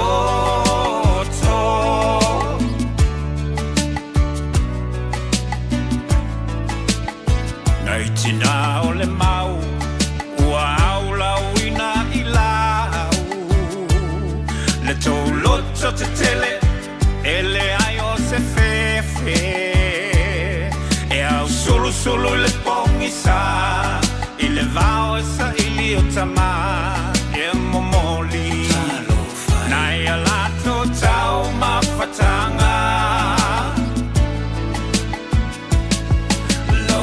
Ki alangona pesi o iguleo Ele pule ni palangi o la Samoa Ole mau a pule Ole mau la maleta ua Ole mau Samoa mo Samoa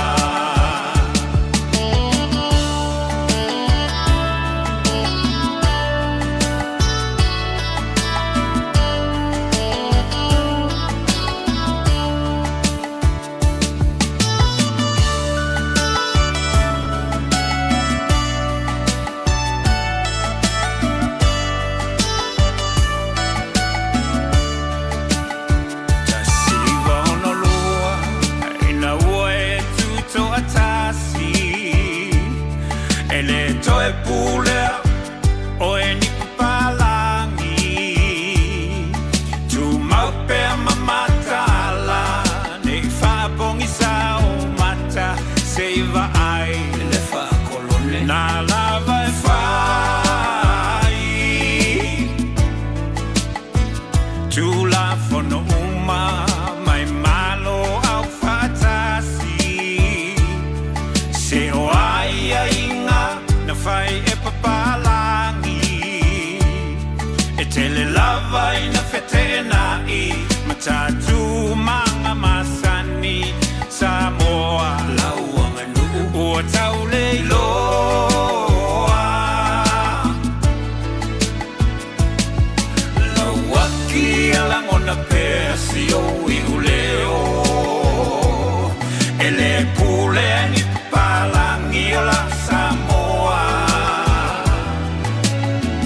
Ole mau a pule, ole mau la maleata ua, ole mau Samoa mo Samoa.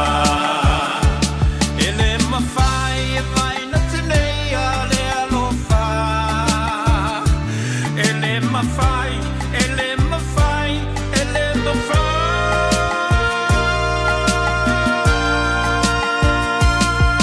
Lauaki e langona pesi o iuleo. Ele pule ni papalangi la Samoa. Ole mau a pule, ole mau la malata ua. Ole mau Samoa mo Samoa. Lauaki e langona pesi o iuleo. Ele pule ni papalangi la Samoa. Ole mau a pule, ole mau la malata ua. Ole mau Samoa mo Samoa.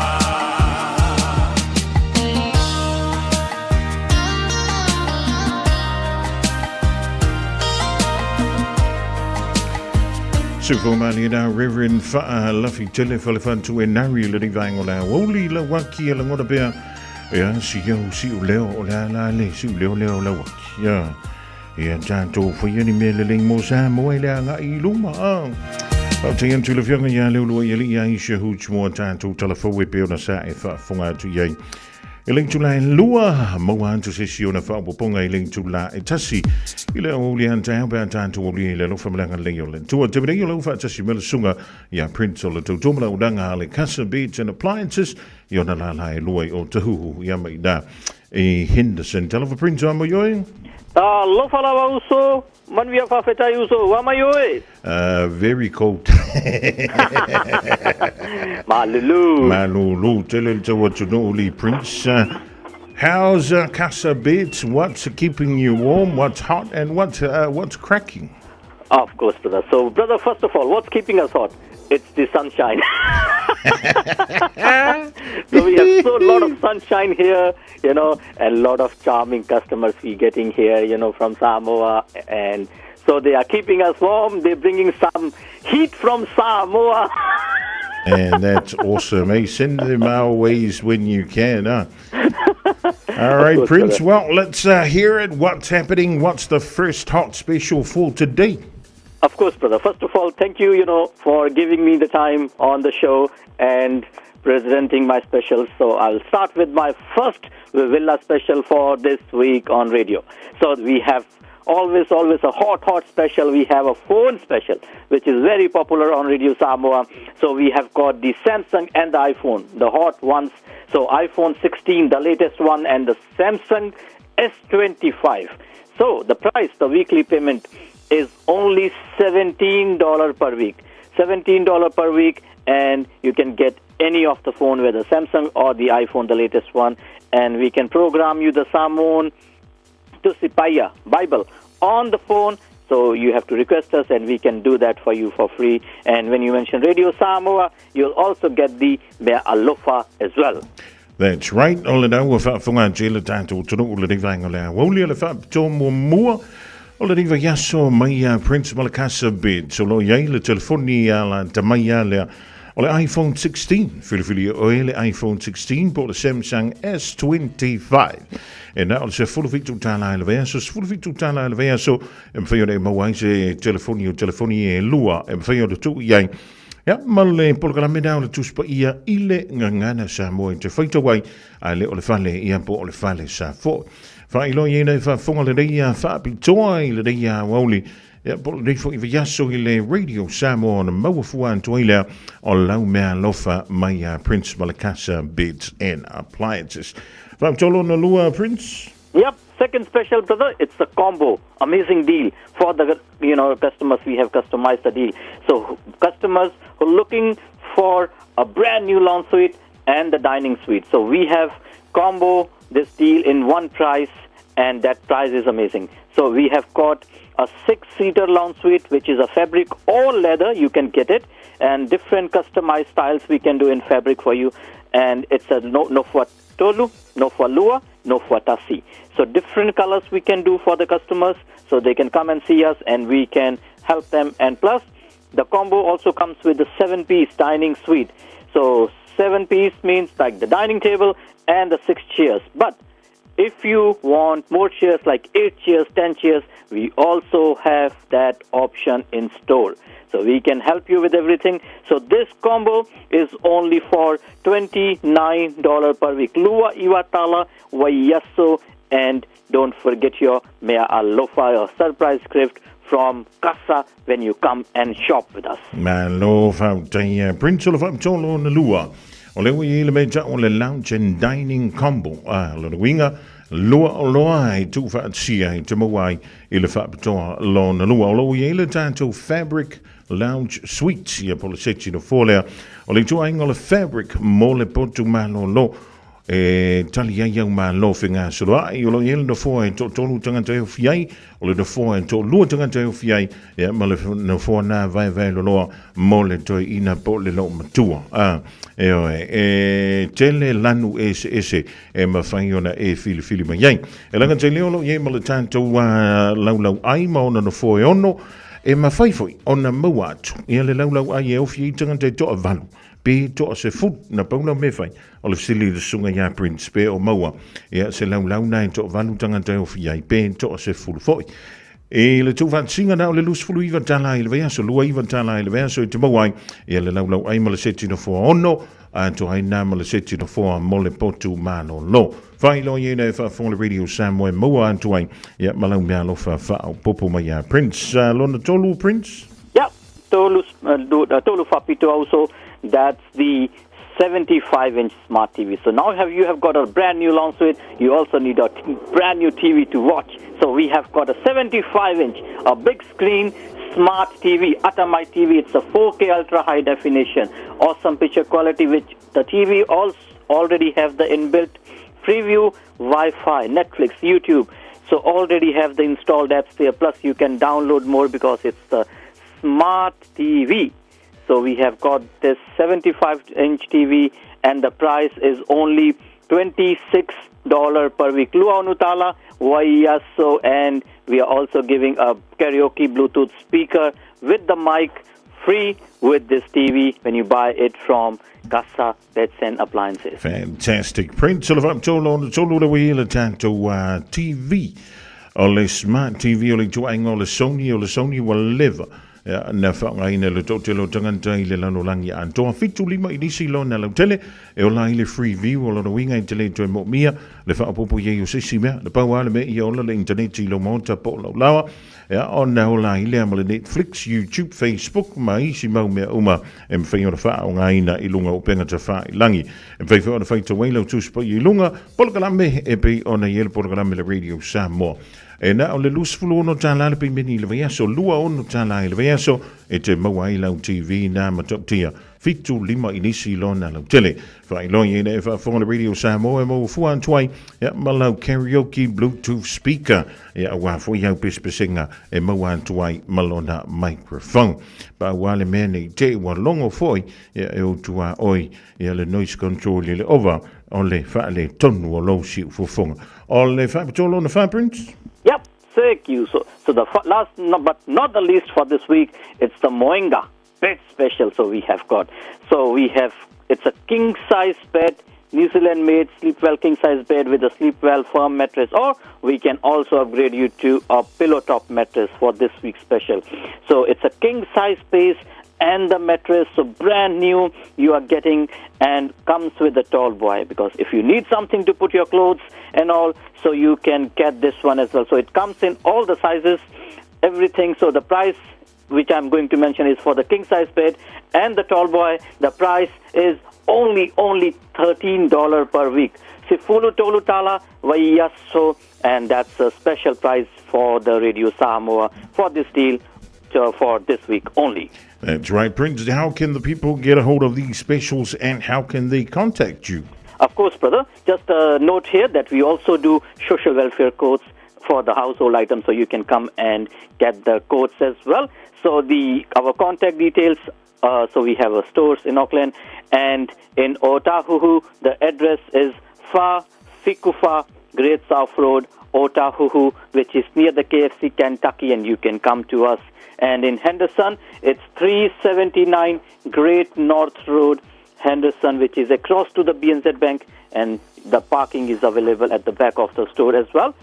And the opening timing is Monday to Friday, it's 9 to 5:30, and on Saturday it's 10 to 4 p.m. And the contact details, so it's a toll-free number, which is O Wasilau Lua Lua Lua Lima Favalu 0800 222 548, and press 1 for Otahu, press 2 for Henderson store.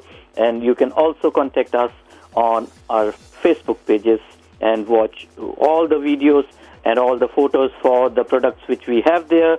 And the Facebook page for Otahu store is Casa Beds and Appliances Otahu.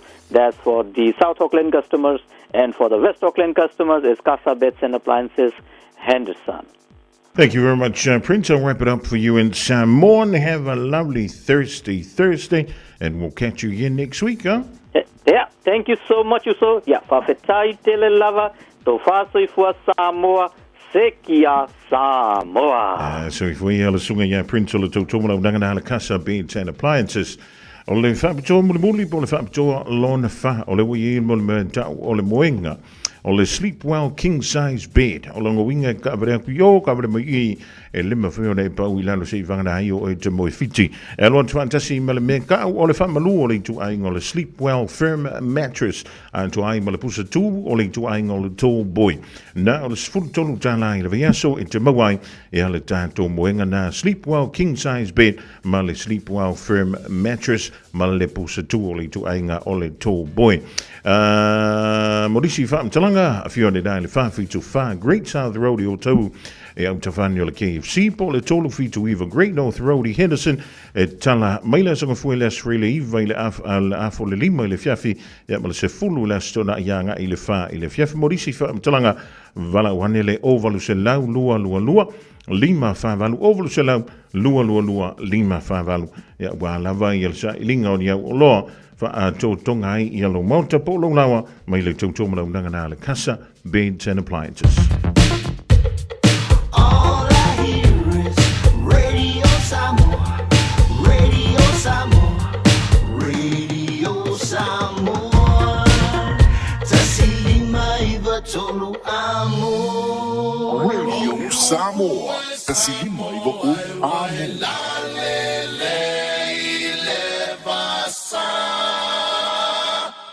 Lalele, oe inu ole vasa.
Mana ufa ali ali mana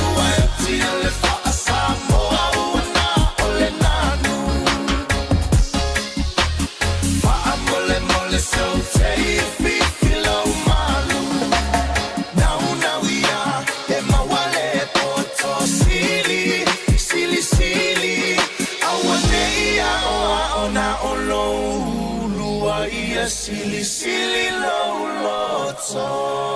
Sunga ia waino le vango la oli fa fi fianga sui fi loi dai tolo mo ia wa wenga tutu ma fai va la filima eranga tino langa ia tu man tua e piki mai le fana wa onga ile tu wa yo onga ye ma tu le ele na ole au tu sika paka na tu sia ta tu number plates mana tua pe ha malu ve estol wa yo le na sound wa stasi ole pulenga o femalanga inga ilunga o lau ele au kilani Auckland Transport o na ui mala tu ta vale fa o popo e leo ta wa mi po an ko inga ka vale o na wa fa pi e ma camera fa pi to e to pu e ya ta number plates a ta vale o lo o paka se o le halanga me ka o le paka se o le paka ilunga o le leina vase la nu sama vo ilele au tafa o le awala a vai o na vase leina sama ia tafa o le footpath o no winga e le mafai i so se teng ona paka ai lau ta vale se i vanga dala we se fa tananga fa piton ia o le na e lenga teilia o le mutia na iluma o lo mau tapa o lo lau ai au tafa o le footpath e le o se mutia o le fanua o lau sunga o le mokianga e ui o le adwa ia kupe le moa ina i aso o ma vai aso o ma masina o ma tausanga o ma e le o se vaenga na o lo fanua o le vaenga na o le awa le tel o le mea lale a paka se i lau ta vale ai kamia ku inga se ka vale a le pulenga o femalanga inga i le lau ele au kilani maua tu i malau sala o lona winga ia mali lo loto ia nga o le faiso o tu lava le fam talanga ma le lapta inga e lunga o le porkala me o ima le tu la fono ia ale tanto wala le o ma le sunga le lisa tini le tofa ia tu marvau siki a shu o lona winga la ia e ma tala i le nei vaita o so le mele we o su e solo me e mawai tupe ya ale le inga hope o le paketi le malo o le fa pe mai le tala o fa la lo mai le minister le tupe ni sila le tume minister ya Nicola Willis o le na ia fa lo mai le tele o ni fa sa nga se leni ai musilava le faa saunga seleni o lea ua faa sauina mai le faa wawina o na faa tinoina ia le mea lenta ua o le pay equity lale wingor ngā mea ka ua o le pay equity ia lele ele tele o whalewhenga aluenga i tono New Zealand ile teimile nei ele i tai o na o i se tūlanga e tai tutusai ia tutongi alo maua ele i tūpāori faa tusa i lei tūpā o tamaitai. Ewi, e iei to tonu o whalewhainga aruenga ma pisinisi. E tali tutusa le leia. Ia pesili le titia tufo. Ia le to mai manga wa. O lei tūpā o tina ma tamaitai. O loo ngā lulue ngā aruenga. O le e whaifa atasi. Ma lei tūpā ori. Mantua le vātune iana whaitauina whaatope le tūla fono. E le ma whaiai. O na wha awawina. O na wha tino. Le faa mai aina o na tufa ina tu ma faa launga tasia pe faa tutusai e tutongi o le to tele o le tu pao tinama tu mai tai faa tusa i tutongi o lo mawe le tu pao li o le faa saunga se leni e pe o le ta ua mai le so i le paketi le malo New Zealand mo le isi tolu tausanga i po le isi faa tausanga o le ua faa ilo mai ai le faa saunga se leni e tusa lo na tau i ma le sfululua tesi ma le valu biliona dala. Io, se fonulua tesi malvanu biliona dala. A enofo ma e mafofo iai. O le tele o ilanto o le whenga alwenga. E misi lava ngā alwenga. E wha sau ina iso i fuo tangata. Ngā alwenga i e wha tau si mai. Ngā alwenga wha fuo mai. Ngā alwenga wha leo leo. Ngā alwenga o loo mo o mia i teimi uma. O ngā alwenga nā lena toi tawhia mai ele wha tinonga. Ele mwhainga malo. E pe ona taita iale le National Anti-Animal Act male New Zealand First. Ia a whaila o es tina posta mai ta i lena whai nai i lo tau mawhai a ua fias full tausanga o tau mawhai mai. O la nawinga, o le visiti, o whiake pāno ka ile, ma o ile o le masira fo, ile tau sanga fo. Whamata mawhai e se isi whainga malo, o na toi au mai tutonu, ma toi sui le tū la fono lea, ina ia toi fo i mai ai, le wha launga tasia lea, po o le wha tutusaina, o le tutongi o le tūpāwari, mali tupa o tumatai. E le na o le pawaina o le whaasonga se len. Iei maisi fsuia inga o lo ua whaia lei tutonu o le Kiwi Saver. Manatua le temide. E o ilunga le 5% le mawalunga o lau se leni o whaiona to e sea. Mai lo tutongi leva yaso ma leva yaso pe tai duava yaso. Ia pe tai ma sinafo. Ia ona match la ia le lo fale whainga ruenga. E se ai. Ma le si vainga le tu ina tu pe a ma le lima se lau mon tupu le tausanga. E se mai le afe ta la le na amata mai. Le a whainga e ta ua o le Kiwi Saver. O le Kiwi Saver o le wha moe moe. E whanto a whaunga ina e le taimi. E maliwa i se tangata. Ia po le taimi ua e li tai ai. Ia po le taimi foi. E iei se wha lawe wha fo se. Ua mo mi ai ona toi talamai tua. Ai o lona whainga. Ia le sa whaatu ina mai ei le amatanga.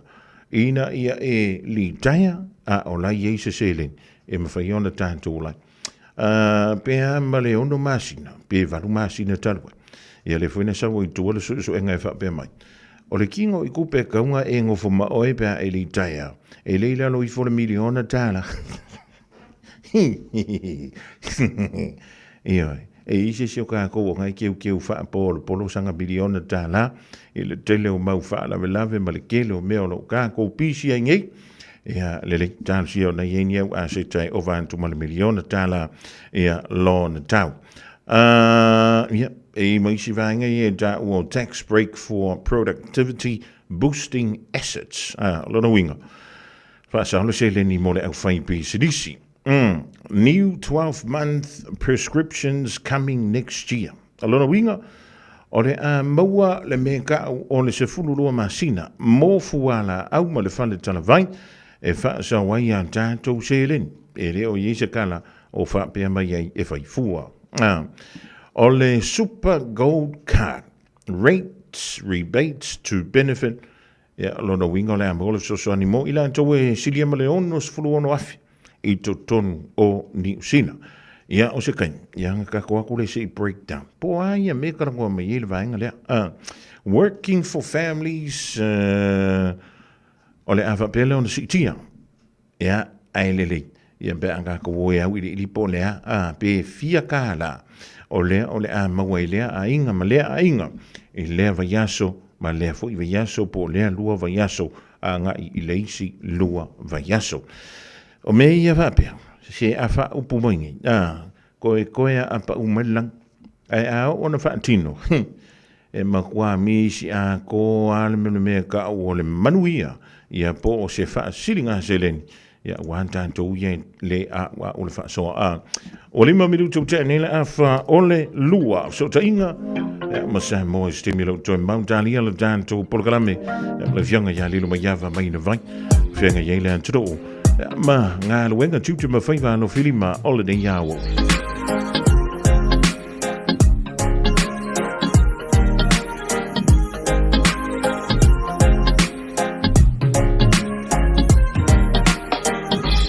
Beolela, susuluma, sulumiai. Ayo folina, ata, sineleva ai. O te taua tui. Sunei avec oi fai muse suine yo ngana sunei sunga ilo la lele le o fai oi manga sala o se avenga ua mama ila ta ua mafutanga silo tanga type ni etele ne te mane este oi le pele ma vaina este o e hola uma siofo ya so fai so Maya yellow noto, Iletio for ile poto, oh eola umasiofo, Ilaso faiso, Se uana now ia ile noto, La uri tu sape faleo.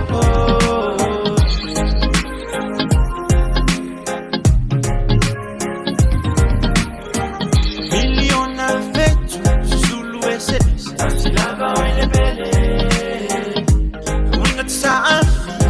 Yo sé tu jana materia Bela ngona pefa tukuma Ia so mabona ulo no sa Mafa atali tali se umali maya Oyo la umani Lo ma amora Oyo wa umai yo ulangona leito fonta fonga manemo fa auto songa luloto yo mana o to te fire mo it's to be fine ta if I go pena of yo oh ola umasifo ya so fai so sungai au maya yelo loto letio for ile poto oh ola umasifo ya so fai so se uana na wi ai le loto la u ile tu sape fale o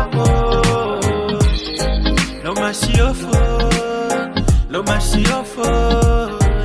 masiofo lo fale na u e matino le fifa ya ma uso le ne ya lo fa sa awina mai lunga o yo la ngel le te fa al baby it's a ya tu wana ola vol masio fa fa belle rosio ne yanga ole masina ole fetu asusulu manaya ole kitara malio oe o te fa tu saina o se vai malu o sa o tu fantasisa o ia yesu bebe se fifia o angelu o wale fa o amo personality alone light up the room just one kiss alone that make me go oh e ola o masio fo ya so fai so sungai au maya yelo loto letio fo ile poto oh e ola masifo ya so fai so se uana na wi ai le loto la u ile tu sape fale o lo masifo lo fale na u e matino le fifa ya ma uso le ne ya lo fa sa awina mai lunga o yo la ngel le te fa aluaina O esi la fia e iwa te si male tolu wha miliona ta la le se leni ale UTOS ua toi wha sa fua atu i ona sui whai unite i le lua o lua wha. Whai sau teo ngā tupe e teo wha a whainga luenga ai lau se leni ina ia vave wha tau nuu se wha moe moe ta ua a lau a inga wha pe e ka le sia. Wha o ngā au nanga le ANZ po le talo wha voucher le M ta la male my cash e ala i le click X. Wha afso tai mai le ono valulima lua ono iwa wha iwa le www.utos.ws po le emaili o le info@utos.ws po le Facebook le UTOS le wha aputu ngā tupe teo wha a whainga luenga o le mawaenga tau sia Samoa teo wha a whainga luenga e mātau lau seleni ai sele e oe le manuia. Mātau te whaia ni fo aroi le aso lava e te whio mai ai i le Shine Dental ai e iai inga wha apitoa. Mātau te salia le Afterpay, Zip, Q-Cards wha apea Wins Quote i le Shine Dental. E whaia fua wha talanoanga ma le ACC i le Shine Dental. Le aise tongi mo whanau i le bao le se fululua i le se fuluwalu tusanga i le Shine Dental. Talanoa mai le tongi ino le whainga o nifo i whaunga ai le Zip, Smile Now, Pay Later. Le aise tului i le Shine Dental. A whio mai le 575 Great South Road manukau pe wala au le 255 ono whawha. 255 ono whawha mo le Shine Dental.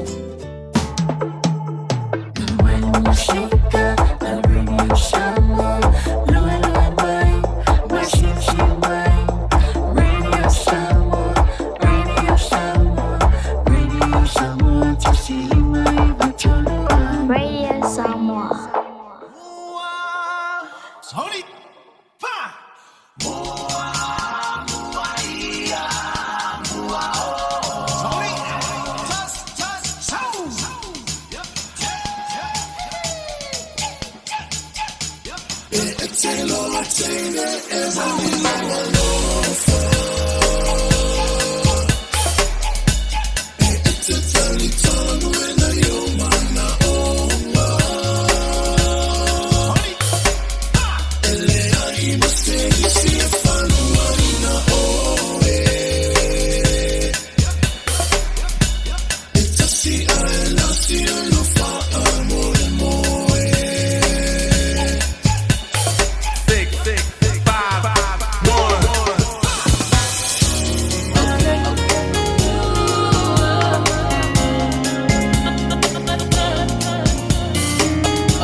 Sifung Valley le sunga ya Wayno ma DJ 651 ile de fo vai ngole woli. E ma pese wa fa goina so ia la tine Samoa. Wa kai vele se ku korngia uri fa ka di ile o fenga wenga ya po we alu foi piki ele fa na wa onga. Ya pe wa e alu foi ya abele tanga mea e fa fa mangongi mai de vai ngi vai ngole wo. Ja, maar hoor, on sai maar hoor het wel tai lengan tono New Zealand fa pe foi. Ja, toen we maar ma futo mai ele, pa ia la silasi o le tanto o todo. Le ria stofila so. Ja, sa luce fulmale lua o le rima sino me lua fe luce fulmale lima. Ja, Antonio ele i stanto polokalame ile so lua na se me vai to name le fionga ya le mo yava. Ja, ona sa to sia foi sia to ona. Ja, wa foi nisio to ngia. Ai e fia langa ile divine ole so le fo mo le tanto filo inga masan. Ja, maar so le radio Samoa lo ngalu po no wa me tono le tanto to telefoon to lilo ma ma lo le fo le faiva ja ma lo fo ile tanga tai tutu magal wenga pe o to fi ja vi ile lo fo le to tanto fi facile fa ilo mo no ele to no le dia stofi ma lo ga do ma lo so fo mo wi. Ja, fatalo faila o to fa fonga mo le nei fo e vai ngale o le la stofi ja tu Paulo fo i se tato tunu le alofa maleanga leo le tua ma lo fo'i ile whaafonga mai moa se tātou tunu mai New Zealand le ngata lea ia o tunu e fia lalangi lo whapena na maua ele nei fo'i por kalami ia tātou tau whai maua umalava le manuia o le atua i mea umalava mai se ai o lana tausinga ia i tātou whai pea ia so uma i le tino whapea fo'i la leanganga ia bi ia fo'i le ali o lea ua toi o seanga foi lam fai u ia faiva o le fonotele I malua le kalesia fa ton Cristiano I Samoa ia o ia lava le manuia o le atua I mea uma ma fa foi le ia e sunga I fa fiangainga o taitai o le kalesia ia le nei foi fono e pe ona masani le kalesia I tausanga taitas ma lo la so silsila ia la so mai tau le lo maiava foi lele e tumu ia no fuanga ye pe ona tumu I tausanga tasi le fa mo le kalesia fa kasa ai lenga te lea pe umala va fa sa me tiwasi o le sel lauli masfulu le o tausanga o fontel ia o le ana fa ilonga le salauli masfulu tausanga o fontele ia ai pe ia ona silafia fonga mua ele ngao le foi vaenga ele o le tato watunu mesel motu nei o polu pe o ina tawafia le kalesia e fakasa ia awa fo le fono tele I malua mantoe a mata le fono lai titi ia e peila vo le vainga wa ye le taimile nei wa le ese nga le fono lai titi ma le fono tele awa a titilo ia so ia le fono lai titi pena ona ta pena tuai o le vai aso le na o ngafa ma a tulanga fo ia I me fa onga e moni ala ele I tele se ngaluenga se tau mafutanga ma mea mawhapena ma tum le taimilali nei o ile ila kumu mayala kai minga le wayengi ai pe oso ia fato a to a tele ia ma tele na tumu tele ia ma fai fo ile ngaluenga o le tau singa o le fono ia ile fono tele ia ai ole na matau ta milo pe fa tolu e po o walwe avela ufa na wifa matamata I ta amilo ile I malua ya wala foi lea ya nga ye ina ia matau a inga mai sini sifo o sufono mai ai le to ina fatonu ia Simeona ia ma palitua ia fa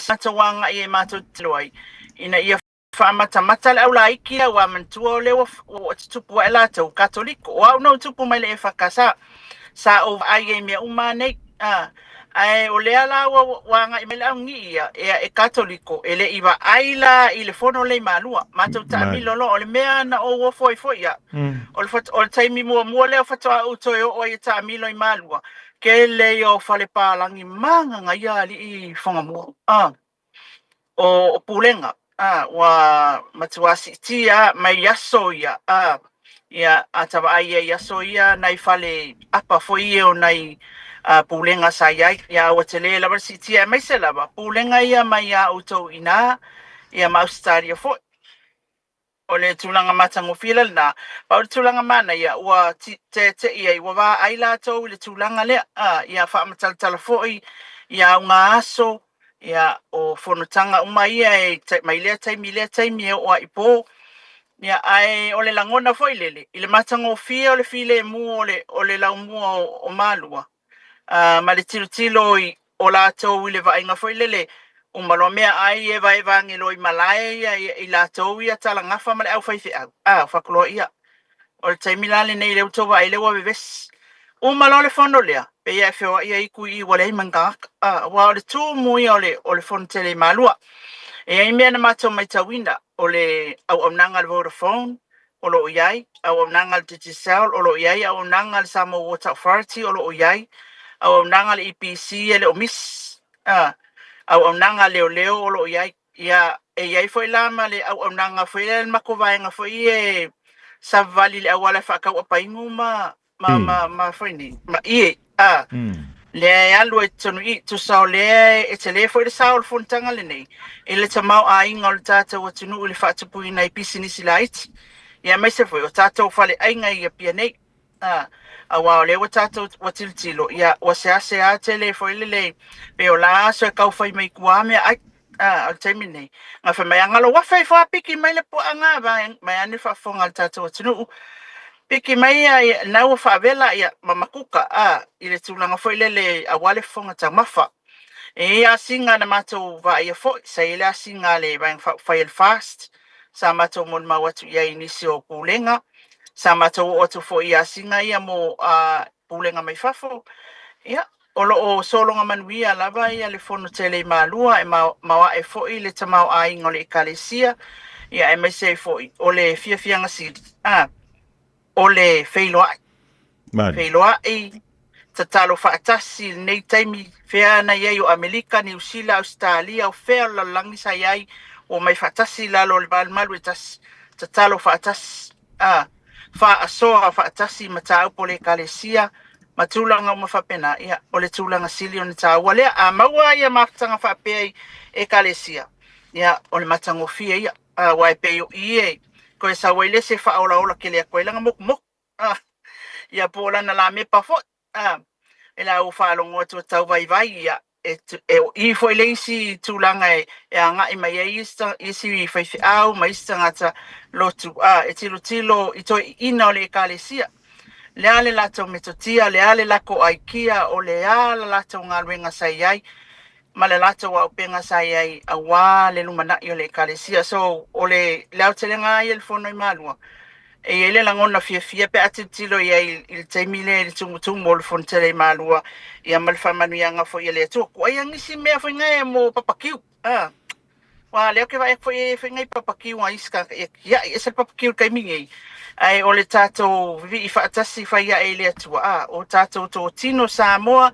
a inga e kalesia o mai fatas e mafuta le fontele le marua wasel mana i le kalesia ele yeni mata pufui o le fontele lilo wa mai tawina foi lele o tau fai lo mai tai o le kalesia wale no silfia le tunu luten ya o esa o lau fetalenga li fonga mua awai pe o tulanga taua ina ia maua mata upu sa tala noina oni mea ua whaamuta, oni mea ua amend, oni mea ua whaawau, oni paketi ua whaapopo, ia tulanga mwhapena. Nei masa mea whapenga ua mapunga mai whafole taimile nei. A tonu foi tasi foi nei e kalesia mai nisi o tausanga umawai. Sa tausa ili atu iai le tatou manatu foi lele o le tatou leanga yo inga. E question ia mea umala o lo faiton o le fontanga ma ia ai lava le tau finga sa iei fo inisio o tausanga ale ekalesia aina ia awane iliki fafola tau i ngā fono sau se taimi ia ona tātou mawale o se tala fia ina wama ape pūlenga po ia mea ia nei ui aila lātou tangu whainga le nei fo ilua vai aso ia awale ekalesia malona au iluma ai maise o le faa awawina o le ngā luenga.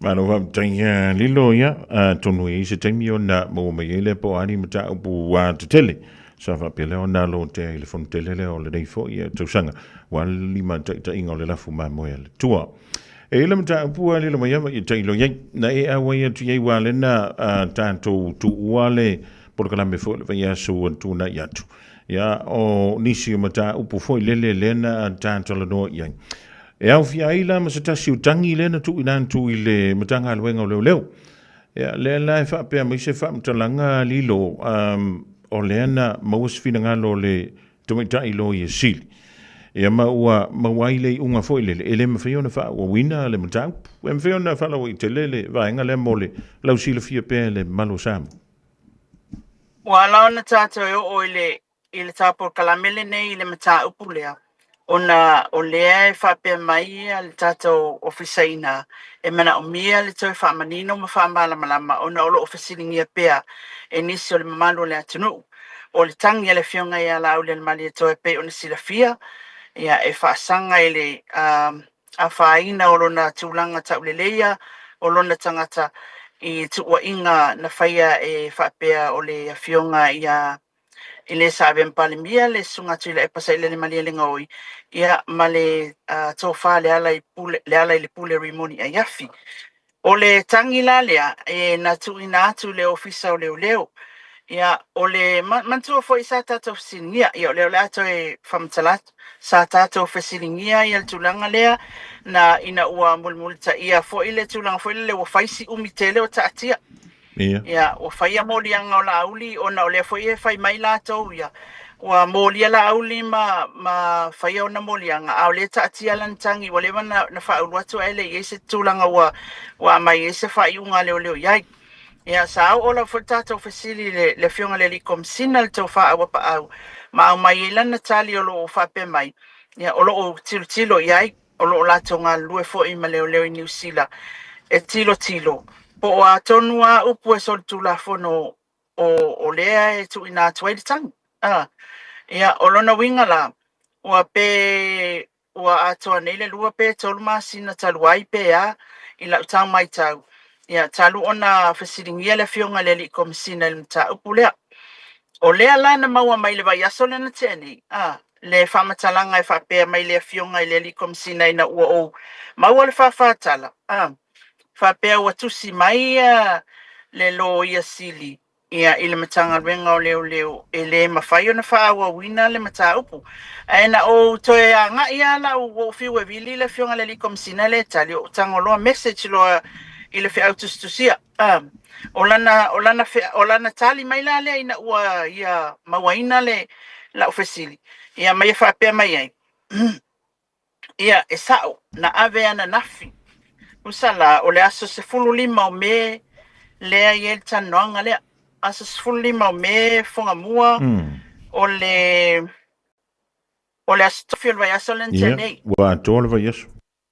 wa toa le vaiaso aso se fululima o me i ele mga tanoanga lea la fe mai ia e sao na ave ana nafi le tusi le lo ia la auli o Precious Chang e inform mai ina ua maua mai le fautuanga le ofisa o le lo ia sili e la tautele langolango ina ni molianga e faifa asanga ia tui la epa ona o le lato wa aifa le tula fono e le mawhai na prove beyond reasonable doubt le mata upu pea avatu le wha amasinonga wa lato langolango ai le taunu unga o le suenga leo awa leo palkalafa le fionga wa pa au tatala noa loa le na ufa matala tu ai lau tau fale le tulanga lea o lona winga la mo sila fia ia o la ve fau e sa no lilo mai afa o lona winga la uia fa longolongo atu foi le va tangata fa longolongo e leo se fai unga le mtanga luenga leo o le finanga lona o le ofisa o le loia sili le tanto malo o le saule fo yo le tulanga na wale sa viu le faila ele ofisa o le loia sili sa tu watu iai ia e fesilingia ia la faltu la fono pe tal fiangaile mata upu pe lava le mau malona mamafa e tiro ia lo ia le ofisa o le loia sili ia ona fai ele o la lato fai unga o mata upu ma o te lo le fa pena me sem ta upu teli ia ole tali melana le komsina ia ta ila ula tilo atu ia sa informe leo ia le lo ia le fionga lauli ole Asafa Riley. Na oto e anga ia I loto e vili ia lo ia ale fionga ia laud. Ia le sunga ia Precious Chang. Ia mamata noa I loa. I le fesiling ia. Pe whamaunia. Ua maua le tusi lea. Pe sa avatu se tusi. Ia te ia. E longo atu ai tulanga le pe unta ua le fionga le li komsina. Ia. O le tala la Precious. Na receive lo na ofisa le Asafa Riley. Umantata no la stofi. Receive le office of Precious ia le tusi lea na avatu. Ele o mai loa le terminei po le tusi ma le AG po leo leo. Ai falling mai le parakalafa le fionga I le li komsina. O leo na lātou informinga ina ua maua le fautuanga faa le tūla fono. O le fai unga lea o le mta upu. Ia le loa ia lauli. O na whapea mai lo leo o le sunga Precious na receive pe Natalia e lo na ofisa le asfareile le tusi. Ele iwa ai. Usu mai loa Precious le asonga fua le wa matala noa ai. Ai tatala watu a maua I loa matu atia te ia tatala loa malau. Ma ia wha maonia mai ei. E sao. O le wa watu le tusi. E longo atu ai. Ele o mawhai e mauia. O na wha maonia au noa ma se maa salonga. Ia le tūlanga foi lele. O le molianga lea ina ia mwhaiona a watu ile whamasinonga. O lono winga la, o le ala e whamaunia la, e sa ua abe le tusi, ua maua fo ele lo ia le fionga ia lauli. Ai o le upula Precious na whai mai e tau. O le taimi wana uto e fasili, walua tala noa la malau client o le a le isi move. O le a le isi ngai o inga o le aso ai. Ia e whapea mai le sunga Precious. Taimi nei, ma te le itala noa ma le fionga ia laut. Ia na ngata ino le ngā o le mta upu le ale whonga moa. O le nā mea ia le whaawa wina po le ale isi aikia o le ale isi mea o le ao o iai le tau mawhainga fo ia ala uli malana lo ia. Ia o le mea lale ngā kau ke muli muli ai. Ai mo le whamni nonga le tātou atunu o le mta upu lea. Langa lea whai mai ia le tātou ofisa o lea tu fasilia tu pea po le ale mea o ia le keisa la auti.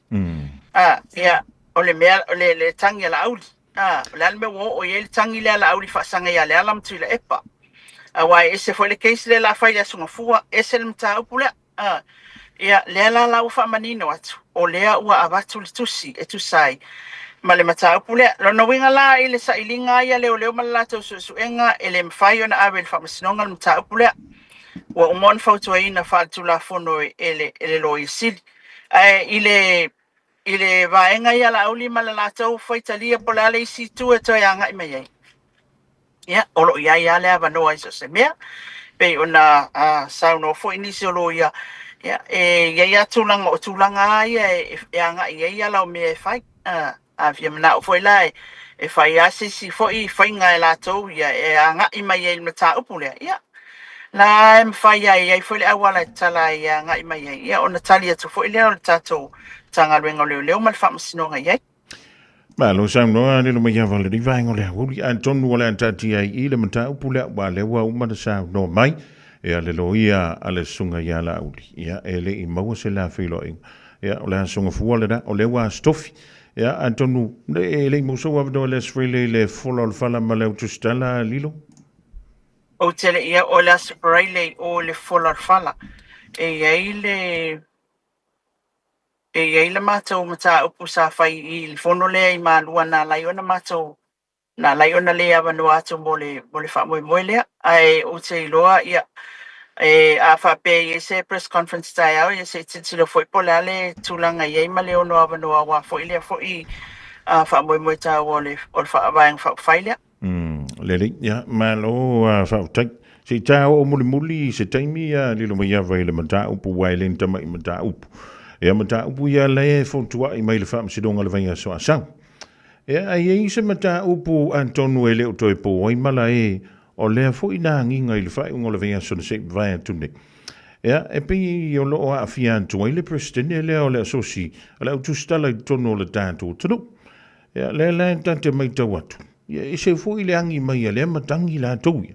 Ia e pi o le mai tau atu o le fo I e au fia mai malau suafa po o lau tanganta lau fionga lilo.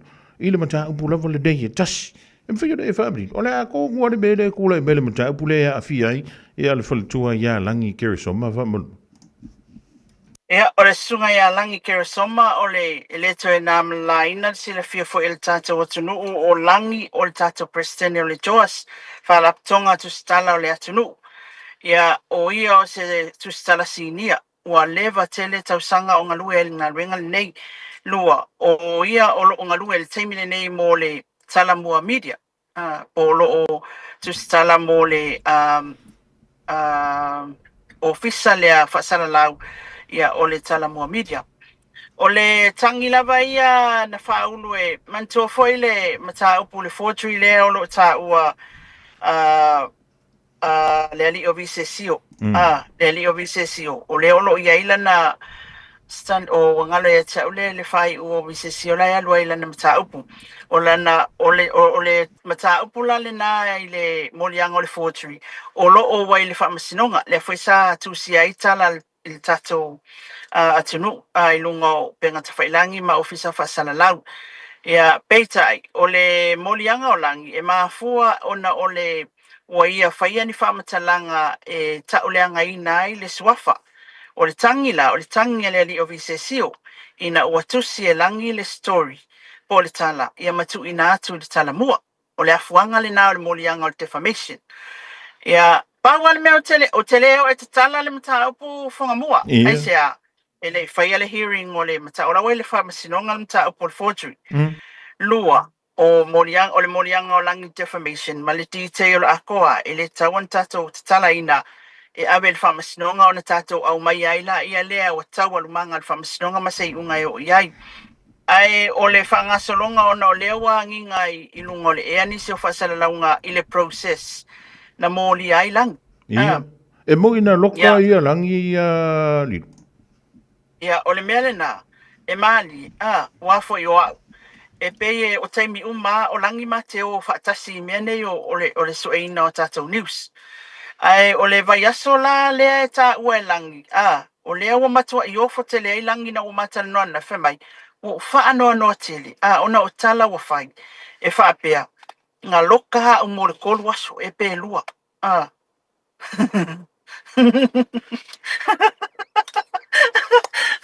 Ia e aka ea. O sikenge o langi wa kei. Whai mai oka.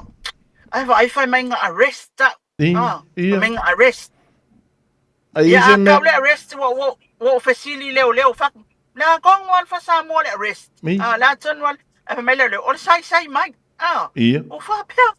Ia o whaku ia lang. O le alipina o ia. Whai mai lang. Ia, o makua ia uke ia i nei tala o whai. Whai mai o arrest nga ia. Na loka ia le weekend atoa le Mother's Day. Whato ata tala i la songa fua. Ia. Tala ia leo wha alulunga. Ai nei se mea wapea rangu. Ia, o whesilo lang whakolan mea whai ai whai mai. Wai. Nga vili mua mai a leo longo mai ia ua ia ile tangi whaasanga ia tea. Ia. O lea lai fia tala noa mai. Ia leo. E mawhaifo i ona awatu ni au mau. E pui ia. I le tūlanga i le mata upu. Ia. E leo alwhai mai langi e leo. Maingi leo. Sai. E kunga ia lako whale. Kusanga le vili mai au leo whai mai. Langi su mai i le la whai au molianga. Le la whai lau molianga. Ia na la ale wai tafa tonu o le whale leo. Le whale o le aingo langi. Na la ale o langi ali o le ofisa o leo. Whai o na molianga.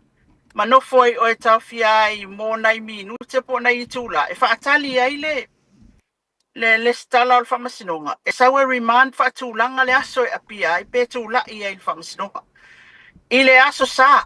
Kasi a le aso. Kusa o le umoto na i le sa le na whaia i lo le molianga o langi ma toi release ai loa. A le upula le wa mai. Ia. Nga loka mai langi le sfalei le asko o nga ia sako kala sungfu. Mo ila tau e leo malama i le process a lea peo ne e sau no ina lilo mai awa i le ngā ruenga ala mata ngā ruenga o leo.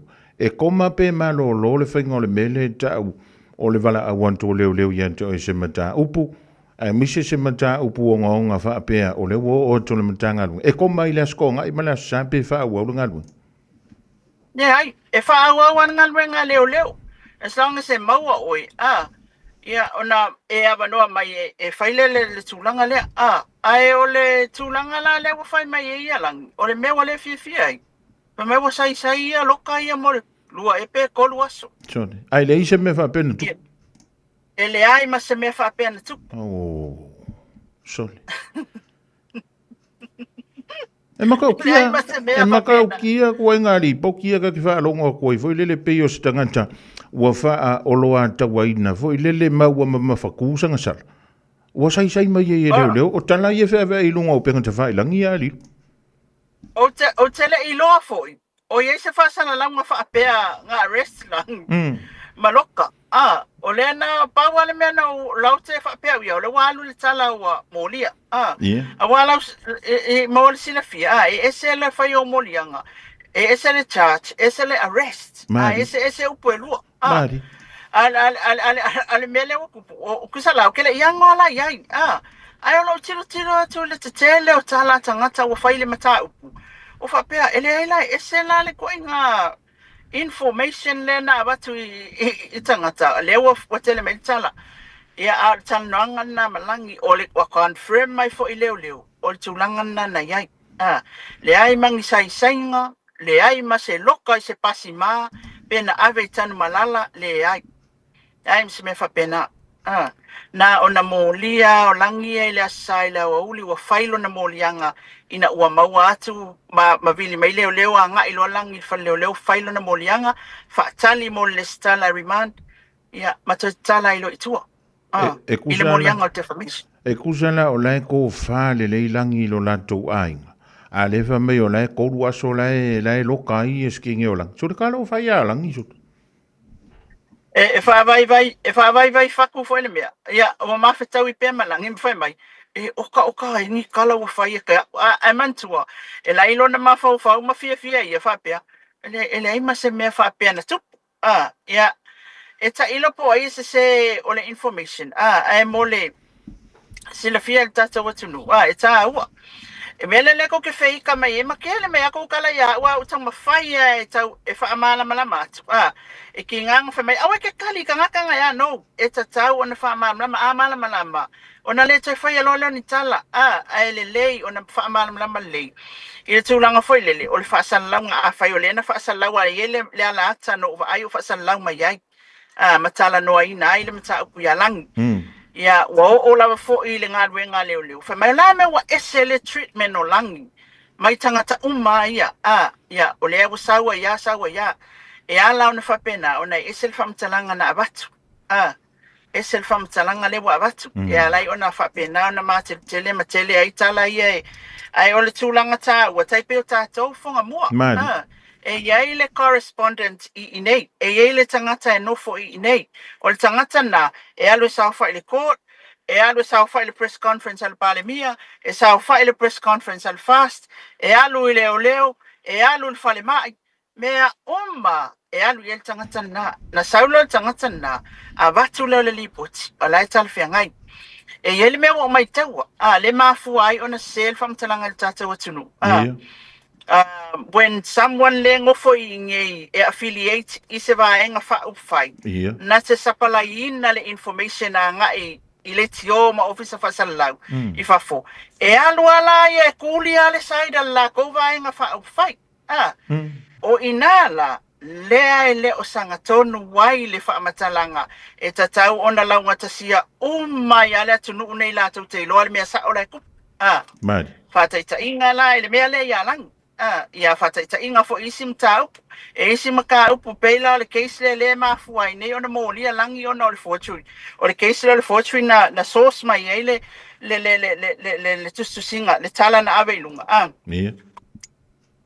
lea la te vai atu ai I tele o tustu singa tatu mai ia nga mea pio nga le li nga o longo kusa round around the world malalo le waki sa wa oso a pingi a longo o malongo oso pingi tu la epa ile mafu anga tonu ale o te avatua tulanga foi lele e ele le party affiliate ngel tangata na te supplying le information e aluala kakananga e kulia la le manglauki ala ko paki na tiltilo le tonu I saulo la ia le fai e ko ilo le I fa foina ai vai o media outlets si fafo ina pe o tātou ali fonga mua.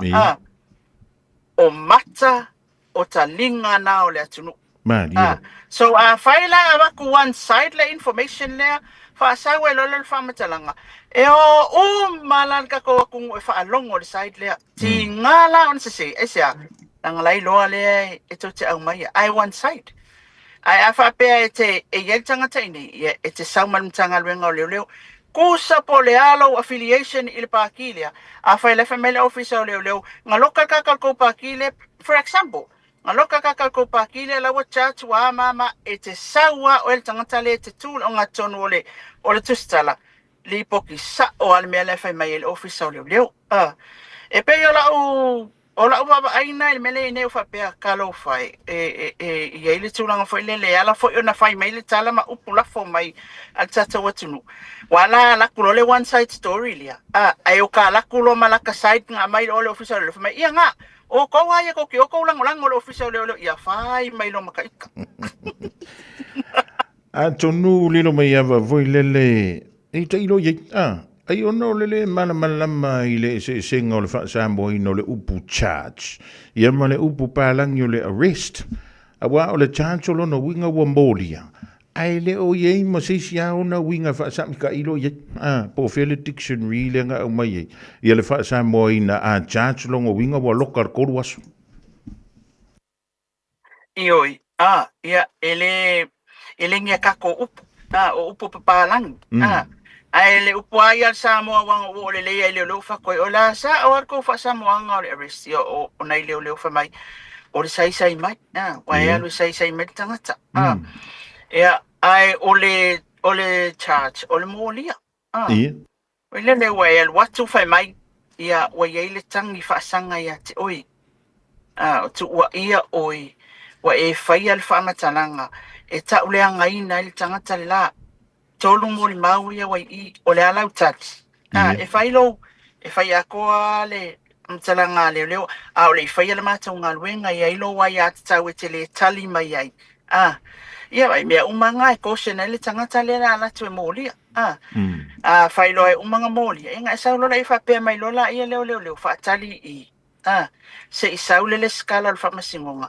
E tatala o I tua ma whaatulanga le aso te tula ia ile official farmasinonga ile farmasinonga I lo molianga pol farmasinonga fai tu malo ave iai fua ile mamafa ole molianga ia male jurisdiction po le Supreme Court po le District Court ola no winga e te le se senga ia ole tala ia langi le fe mai ia tia o fa ki ngai ai se me ang fa le kongole a leo ia ki oi le mea akoa le weekend lea malwhainga o moriang e whamai langi process masani ala leo na lei na whatau nu umea le ai ma se mea whaapea ngā loka upenga sai mai ia o le tala na alangi ia tia uina ua mātana noa I le tūlanga na iailo na le mata upu le nei ai kako ke leo o le I have a conflict of interest in the mata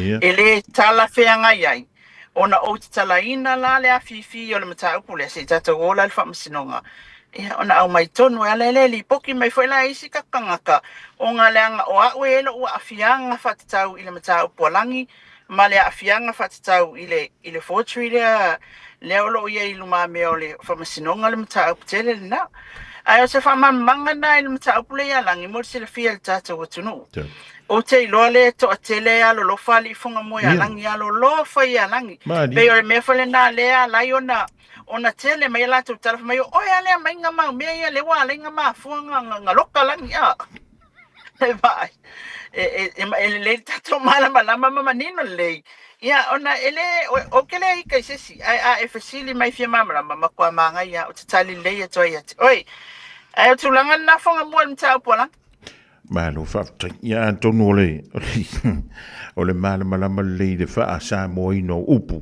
e le ona tele le mole meo ngulu male numi foi le wa tanto mata upu e male sina me lu I tu ole ta e le va pena ole li poti me ole tas ia fa tau le stasi voi le longo winga o inga lai fa wai ma fa ngor kuskala pe fa yo skuskala ia o sawa le o ngai ia a ka waile ile mo le meole o le pa apa ka wa ko le pa apa wa ko wa sima a pa wa mea wa mea kwa ia mo se kwa ia male mai tau mo le fa fonga anga ale pa ia male malu le tu o la tala na fa ia ni le ulia le vai ai le amatali el por kanam o mo kwa ia le na va ka wa o se sa mo me ia o lo tupu mai i lunga o mene i o penga ta whaila. Ona o la fonga, o ka sole, se o te whaia tu a lola mai ngi ka ko pela ue maka ko fusioa o upu matala tatu te tala noi. Hai, sole. Ia ka ilo ia ka pili elu male au angelu male au ale ka angelu sole po o angi la ko wharu angai upu matala o lo tatu whela wha. Ia e maa lole, ona sa, maa lo foi le wha to. E le po pe se nuk, ai a kuaianga malamalama. E ile me foi le fale ma ye fa ke yer kan ka pa wa pongi sa la nga ai pe wore ke mai di e a ule fale ma i ngale ngale ko ko ke ilo a ya ol tulanga le na e ini sio tatu mta upule asoli fonga mua ia ole mata upule fio anga ole visa le mo ile fa i unga foi le fa masinonga le wa e a tu atul tol masina e absa ia le fio anga nisio le fio anga le vio o fapenao na alalam papa au lunga o fanua i tua mai o le fitu selau lua sifutolu eka ona o lea e whamao ni e whai unga o le awheiwa selau ono sifuru lima tolu e pole ono sifuru ono tolu o le o fanua tau le fio anga o whenga ia oana neila le na wala au aile au tustala ma le au whaasala lau i le fontanga manisi o le afio anga o le visa le moa ia ina ia whamanino foi ia la lato ngai o inga o le aso ai na tātala noa le mta upu lea tātala noa ia i le angua mai le whai unga le whamasinonga ia o se mta upu foi e onga tele i le vaai ia le toi abesea o i lato mai whanua wan nofo ai e ia lai whai ai mea pe o na tātala noa o le aso la o nisi nei o mea na opi kia mai na o matamata atu i le live le talamua. O le live le nana o matamatai a le talamua. O lo o whaapena o na wha salalawina ia le press conference lea. O lo ua talo sanga atu ia le fio anga o le vi. I le whamasinonga mawalunga. Mo se polo inga ina ia whaatatia ai le whaonga ina o le whaai unga le whaamasinonga mo le taimi nei. Se ia mai a alato mata upu, o le mata upu. Ia, o le alawa talo sanga i lunga o le judicial review. Manatua fo o le wa toi fo i le ulu e tasi o le whaamasinonga e peo na i ele tu la fono le wa suia. Mari. Ia, o lea la, wala a nga i ai le vi, e avela lato mata upu lea i lunga i le whaamasinonga mawalunga, e toe ilo umaya, o miene i toe ilo tua o yo whanua, e ilo a fianga o ai atatau i lato, ma mata upu whatatau, i le mata upu le nei whanua lea i tua mai o le fitu selauras fotol eka, o le tarsanga la le vi, ina ia whapena, ona whata oto le taimi nei le whai unga lea, aua le whaatino ina. Ia vave ilo le mata upu lea au le uma le tolu masina. Ina ia maua se tali. Ia o le uma le tolu masina le utu ina atu le whamasinonga. Ia lona lua o isi mata upu. Ua tapena la latu tārsanga etu ina atu le asosi. Le society alo ia. I tono le tātou atunuu. Ia whapea foi ia le komisi. O le whamasinonga o whanua maswafa, le Autisi Commission, le e whaia ia le tele o whai unga, ia e whaasanga i le sui presidente o le whamasinonga o whanua maswafa, le fionga ia a whamasanga Michael Sona Loli. Ona i le talitonunga o le vi, e le o tutusa lana whainga o le lātou whamasinonga mawhenga. Lātou mau e pe ona whamanino i le aso o le tūlanga whaile le, e abatua lātou mau fou, ele lava le taimi ele I whaalongo, ele I whaafonga iai, au mai le whaupunga I whaapea, e whaavave atu o le, e whaatali le whaamasinonga e whaasao le taimi o le whaamasinonga. Ia e pe e tu utala loa lava le taimi mo a whenga. Ia pela tulanga na o le fia tusi ai ia o le la fa ile tarsanga le tusi le ile office le society o lo ia ma le komisi Lands and Titles Court o mata nisi la na me no ma wa mai le press conference le fio anga o le vi I mata upu nei fatino fatu sei fanua. O lona winga lai le mutai I le mata upu le lilo mai ava foi le wa o le fai unga le na sau o le fai unga le famsinonga le o fanua maswafa. O le fai unga le na sau o le fai unga le famsinonga fanua maswafa. O le la toe apili anga I lunga I o le famsinonga le maua lunga. O I toe ave le mata upu le famsinonga maua lunga. Ia ina le ye ma le me foi le le fam sinonga o pidi o le sa o le fa tulanga no o le process la le wa toi tu matama o le wa umai la lo ile apil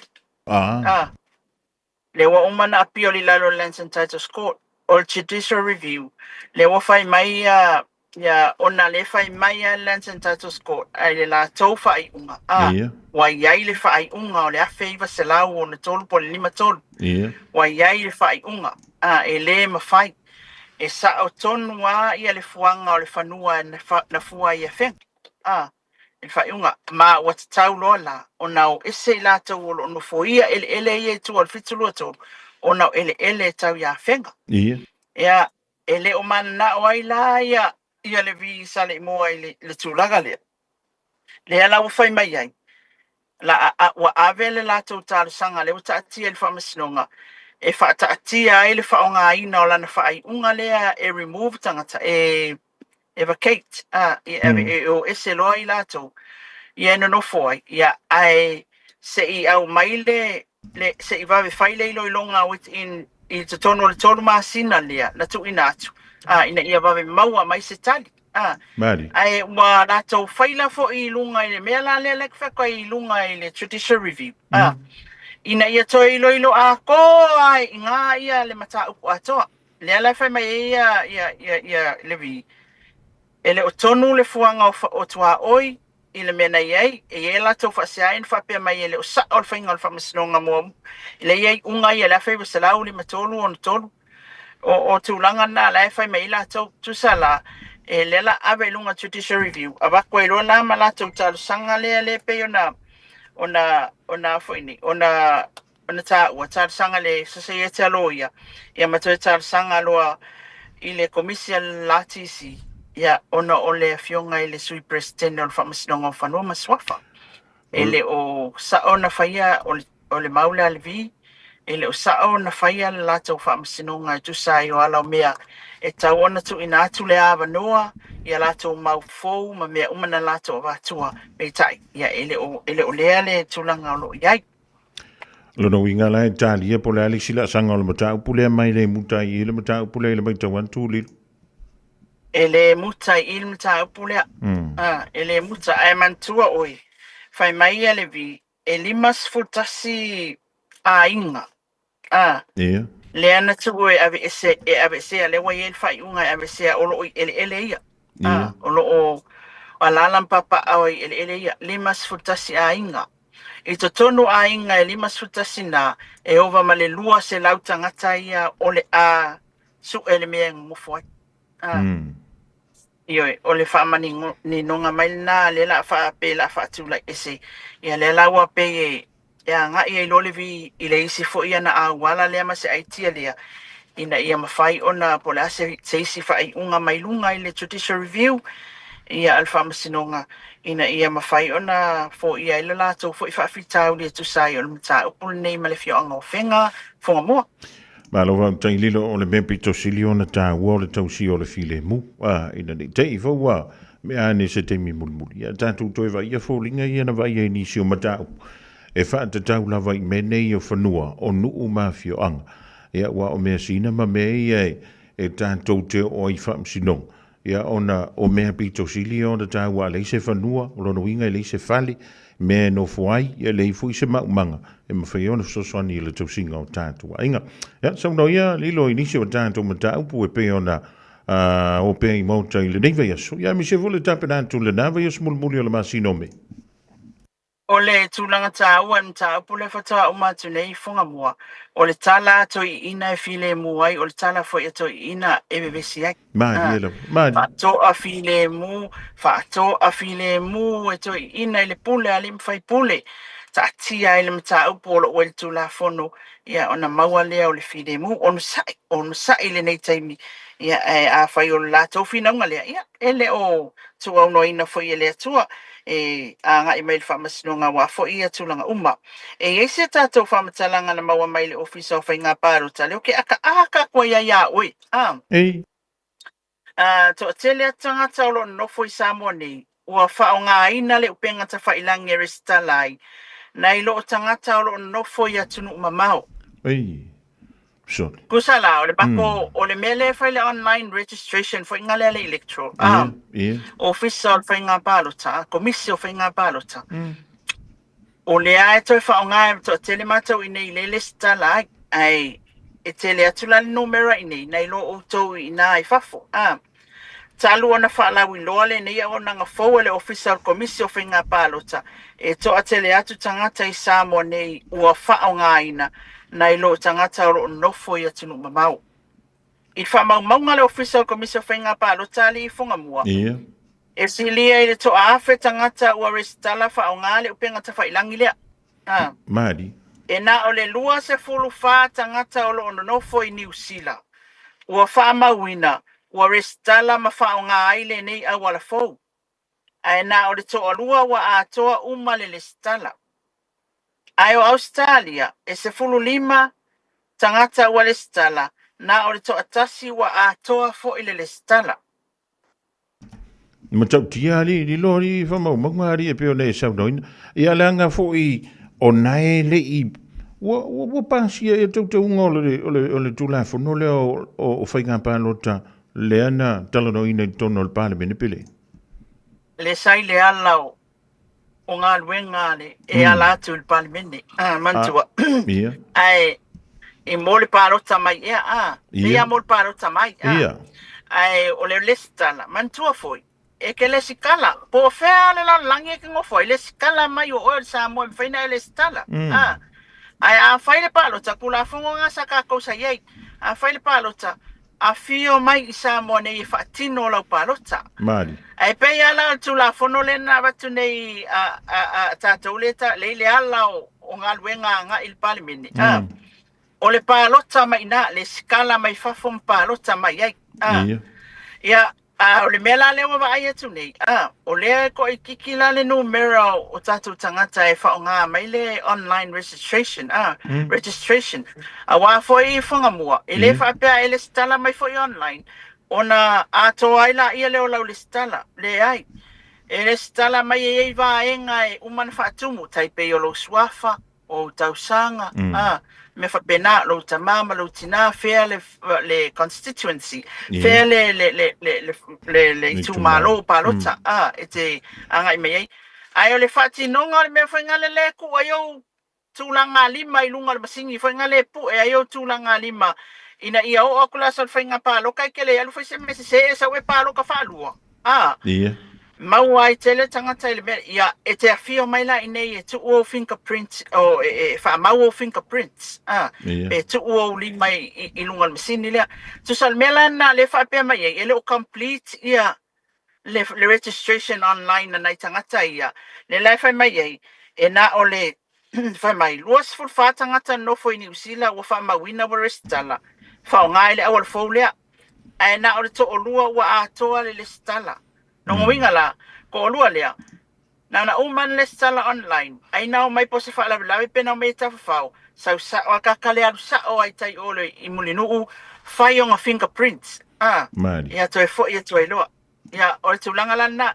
Le la whai mai o Australia la se fulu lima. Ai ngar ko akasi o complete. Lona winga la tangata se fulu lima. Ia e peele I o mai nei.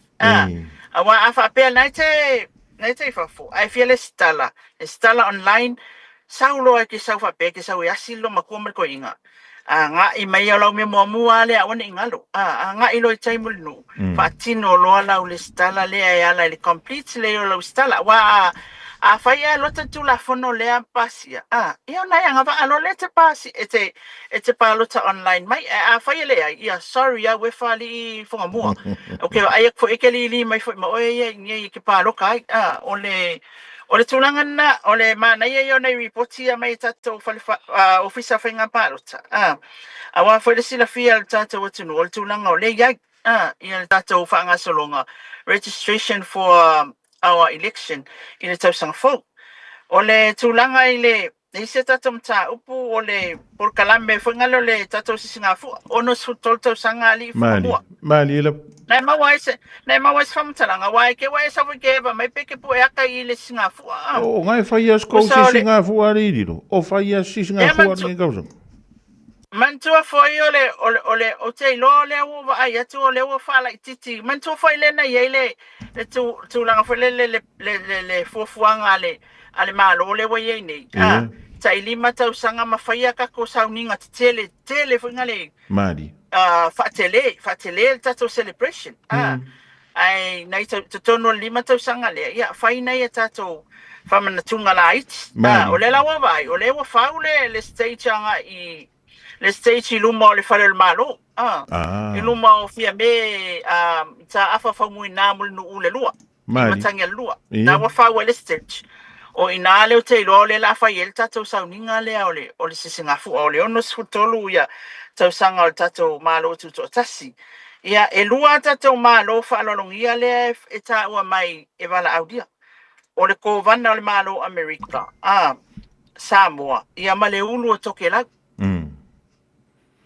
ole ko vana le malo Samoa male ulu tokela Ola no winga na sila committee fo ile fa la titi ya ona yuso la votanto ina America Samoa male to la ya wa le Samoa e no to la vo ile so tinga New Zealand di ya saule ya ole sauninga lo tula mantua oe fonga mua ole aso e pa u el tato sisinga fu ole aso sa ole aso sa that's mo na you that's mo na uni ole lai au mai ole fainga lo ole fainga lo tu e fai le malu fa epko po Maria Immaculata i Mulivai ile aso sa e fai e fatautia le e kale se so fatas ona olo le so lua le o uni la so ngafua le ia o le swinga la no fuanga le fatino esa vali ia o le wala na suia no fuanga o fasaonga wala na suia no fuanga ona lo faianga luenga fale le el mota fono i mulino ia o tulanga la na ia ole au mai ai ole o suio komite tapenanga ya fier komisina okay amai al sabal falo alo matawal mangale matanga luenga le la tofa fifianga ia ole tulanga la na po kalamele ali funga mua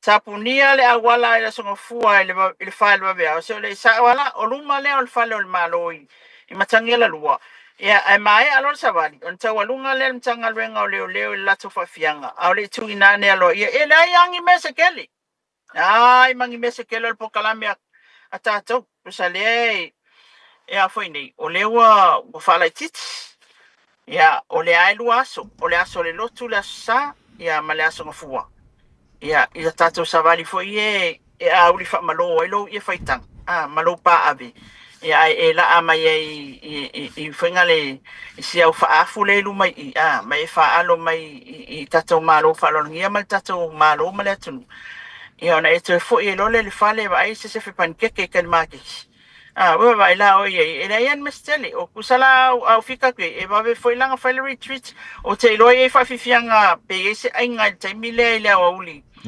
ia amalo falo ngia mal tato malo ia ona fo email la ia le retreat leo le fiaf tu inane la lole le tato fo al tanga vai le tato watu no ali fonga mo o por kala mele na mo lo sila fia nge ke wai fa peke e ke fia fio mai e ke fia ke email va lele Fiji Airways my air transit for 7 hours in Fiji ia ona e nga i mai e lola ia le samui Ia ale mo to fatali atu loi I pe afenga ke mali mai le fa mo le. Ia. Man. O nisi na tato wa foi ni tato tala mole. E el tato tala ma na ia ta fia ia pe na mau ma details. So fo fai fi au se fulu lima fai fi au pensione. Ei. Mai le e fakasa. E se roka fia I fa alongo I tala. Langa ma na ia o ao ma fo linga ma fo fonga o ilato wa fo I mai le ngaluenga. Ua matua tau lau o le wha moe o le o pensione. Wa o le tulafono o le whakasa, fetus futau e pensione e le whaifi au. Se fulu lima la whaifi au, o la tau wha manuianga na maua e se fulu afe. Al whaifi au. Ia malana tusipasi, ia malepini. Ioi. O le pauana o tama I from talanga no maua mai nei. I le tulanga leo le o tato whaifi au pensione. Fa manatu tata watunu o la songa fua o le mata upu foi le ai le fionga la auli le olo moli ai molianga foi e fatasima ila tau ia pe of puleai o li of atau malama o Sam masivai ia malisi ia o le ala afatino ina le songa fua o le hearing ia atau lo le hearing o su e mau o le mata upu pe ono fa mau nia molianga pe le ai foi I heard peia lata le ivas fulu pea ia moli mag antanga renga leu ni te wasea we to fa to confirm at setani ia le tulanga lea o nisi na o tato tala ali fonga mo Ja, mole antulanga nga fa tele ali lo mayava ya tonu ole fa msidonga na le te sound no ino le sunga fu le so asa wa tonu ani mata upo le fontanga po wa fe e kalango ai le pa ke kira ka malo I Samoa pe tele no ile so lu vai so fo e pe e ilo nisi mata upu fa komiti fa pa le bene ya wa fe e fa ira ko kalor ku le so le no fe el talo tu pe malo nisi pe al vai so fo tato fono pe ala so lua le fono al palmene ya ona o le fono le pe ona ta o le fionga ya e tama ita ipale mia le fionga fia mena o mi mata afa ya tato fatanoanga o tuanai o le kalena lava ia le pale mene o fata oto o le fata oto ngala le o le fono o me lo ne fai unga e tala no ai nai la le tulanga le ai pe o le tato tala o le tupe ia e pe ona ai o le fa o te va ai atu ile nisi o famtananga mai de tato ofisa o tupe po tata mtanga rengo tupe le mtanga renga le minsta le tofala utimu ia welese afoa va ai le olo o famanino mai e lautimu ia le tulanga foi le pe ona fai mai ia le taile press conference al fast and a race mai le tulanga foi le wa tu ititia ia tato payment o tato loans tato itala fui e tongi ia leo famanino mai le mof ele se tulanga fa pena wai o iai terminei o tupe wa uma ona fa atia ma vai ina itala le tupe awa itala fumena ele mfai ona to suia fa tula fondo ia o no wingala ia o le wa tali mai le matanga renga o tupe tu sai fo yo o la fonga ia na maua mai le press conference le wana o mata atu iai e nisi fo yo la fonga tu ina mai fa pe wa tu ititia wa sui plans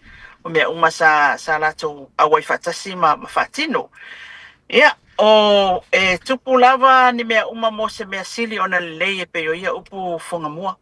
Ioi, a whaapea tātou te vevesi, la foatu au mai, avatu au mai, e iai le mea sili ona tāwai ale na whaatupu e le tua.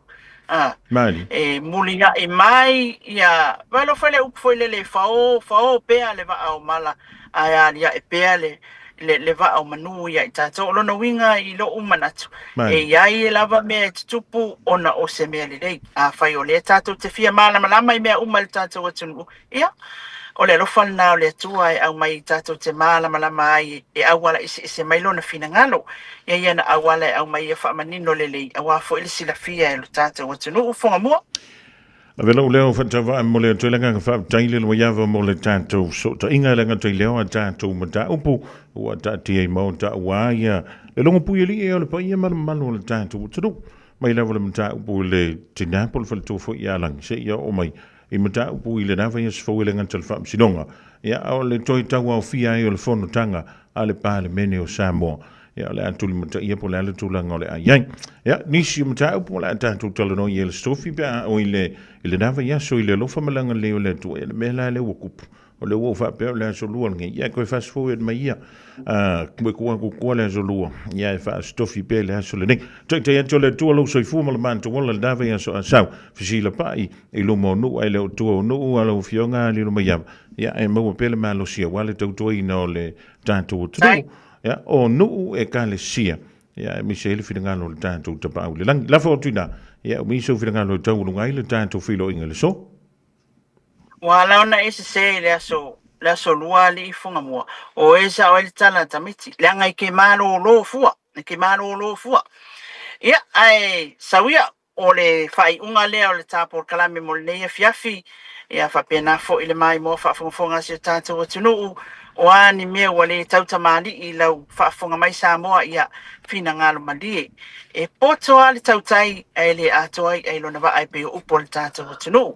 Ai whai maua ma fonga mua ma e abatua se fia I lo loto I le nei taua fiafi ia ma se whina ngalo mali e wha atoa ai le atua mea wa maa ngalo lue ai.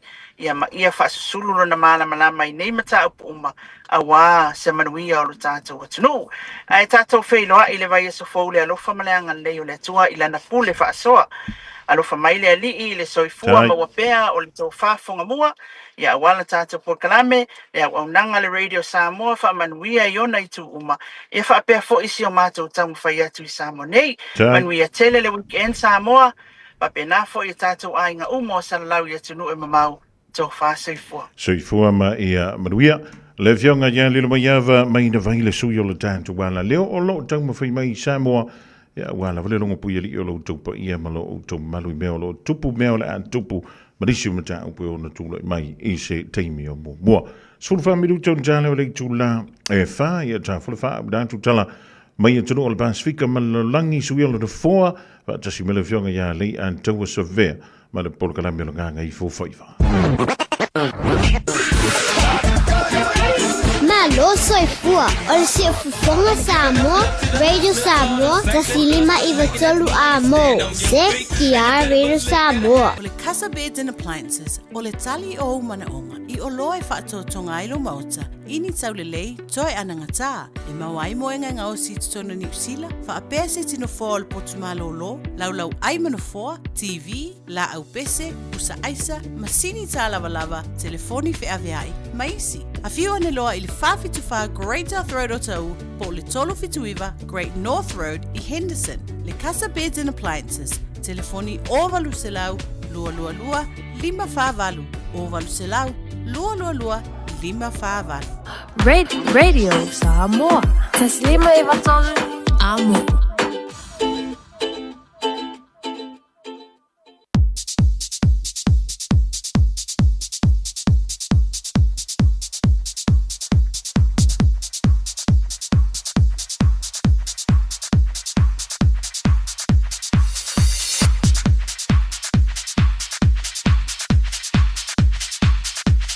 Just think a minute. It could change everything.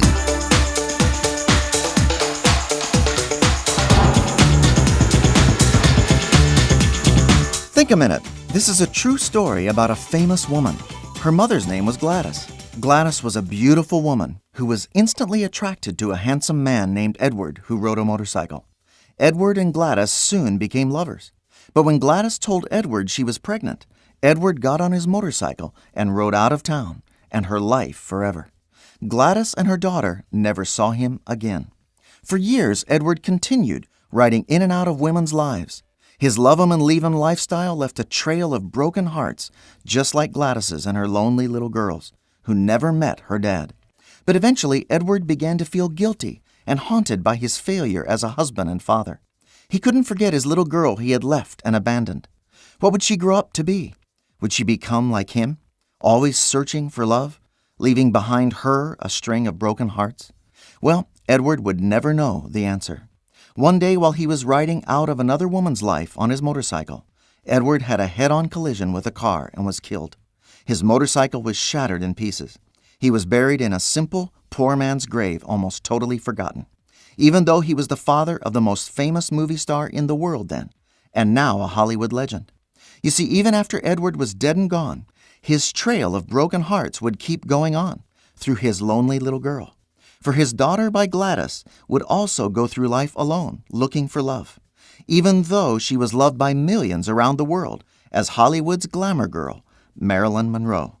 In fact, shortly before her tragic death by a drug overdose at age 36, Marilyn Monroe said, "I belong to the world because I never really belonged to anyone." Maybe you never really knew your father, or you grew up in a family where you never felt fully loved and accepted, or that you belonged to anyone. Well, the fact is you've been loved all your life by your Father, God. He loves you just as much as he loves his other children. So today, won't you ask him to come into your heart and life so you can finally have the security of his love that will never leave you? Just think a minute.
Hallelujah Worship Team le vango le fiafi o tolu wan toile pol gramina le think a minute pol joy mafu fo se minute se jasi ai le fa yeso fa unga po sa utala e ono le peti ai le to fi mali ma le file mu o le ali ma ona tangata.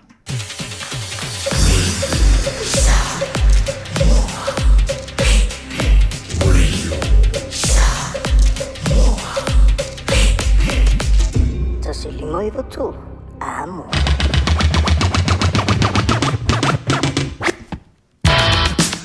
Wa tolungan tuina ma se tutu mo e sa mo le dia se tofi fa te tele mo le tantu ma futanga e pe ora sa wa i le tu la e se fulu mo le lua se yo le mo le vai ngole fiaf se ngana e wole tala fe unga i lau mai tau ma tu an tu to mo lo titi fa tama fi lo ia tau ta tu sai mo le fitanga lo tantu tampa au lunga la fianga ia le ia tu se ve por gala mo nga i fo fa pe mai tala i vai fanua e po tala mai tu no al pasifika ma le la lolanga. But we'll ring if you feel like sing out to toy mama the two out fala.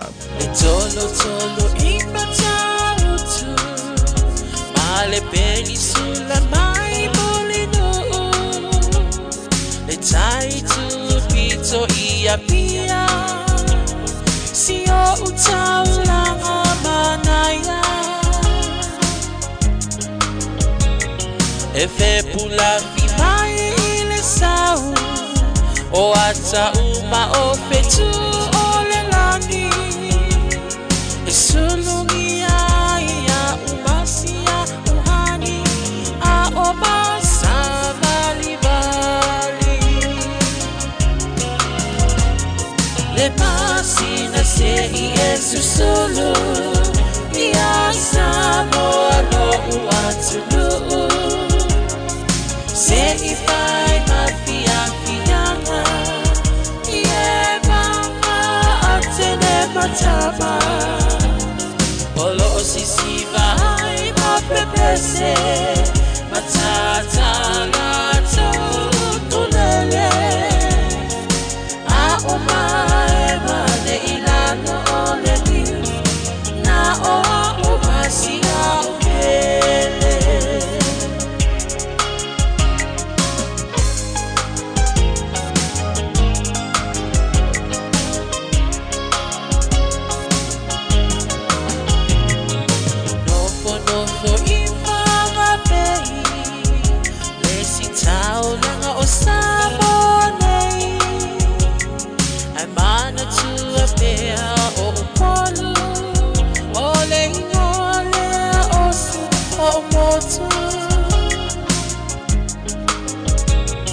ele mafai nama ona ngalo le tafe tafe mal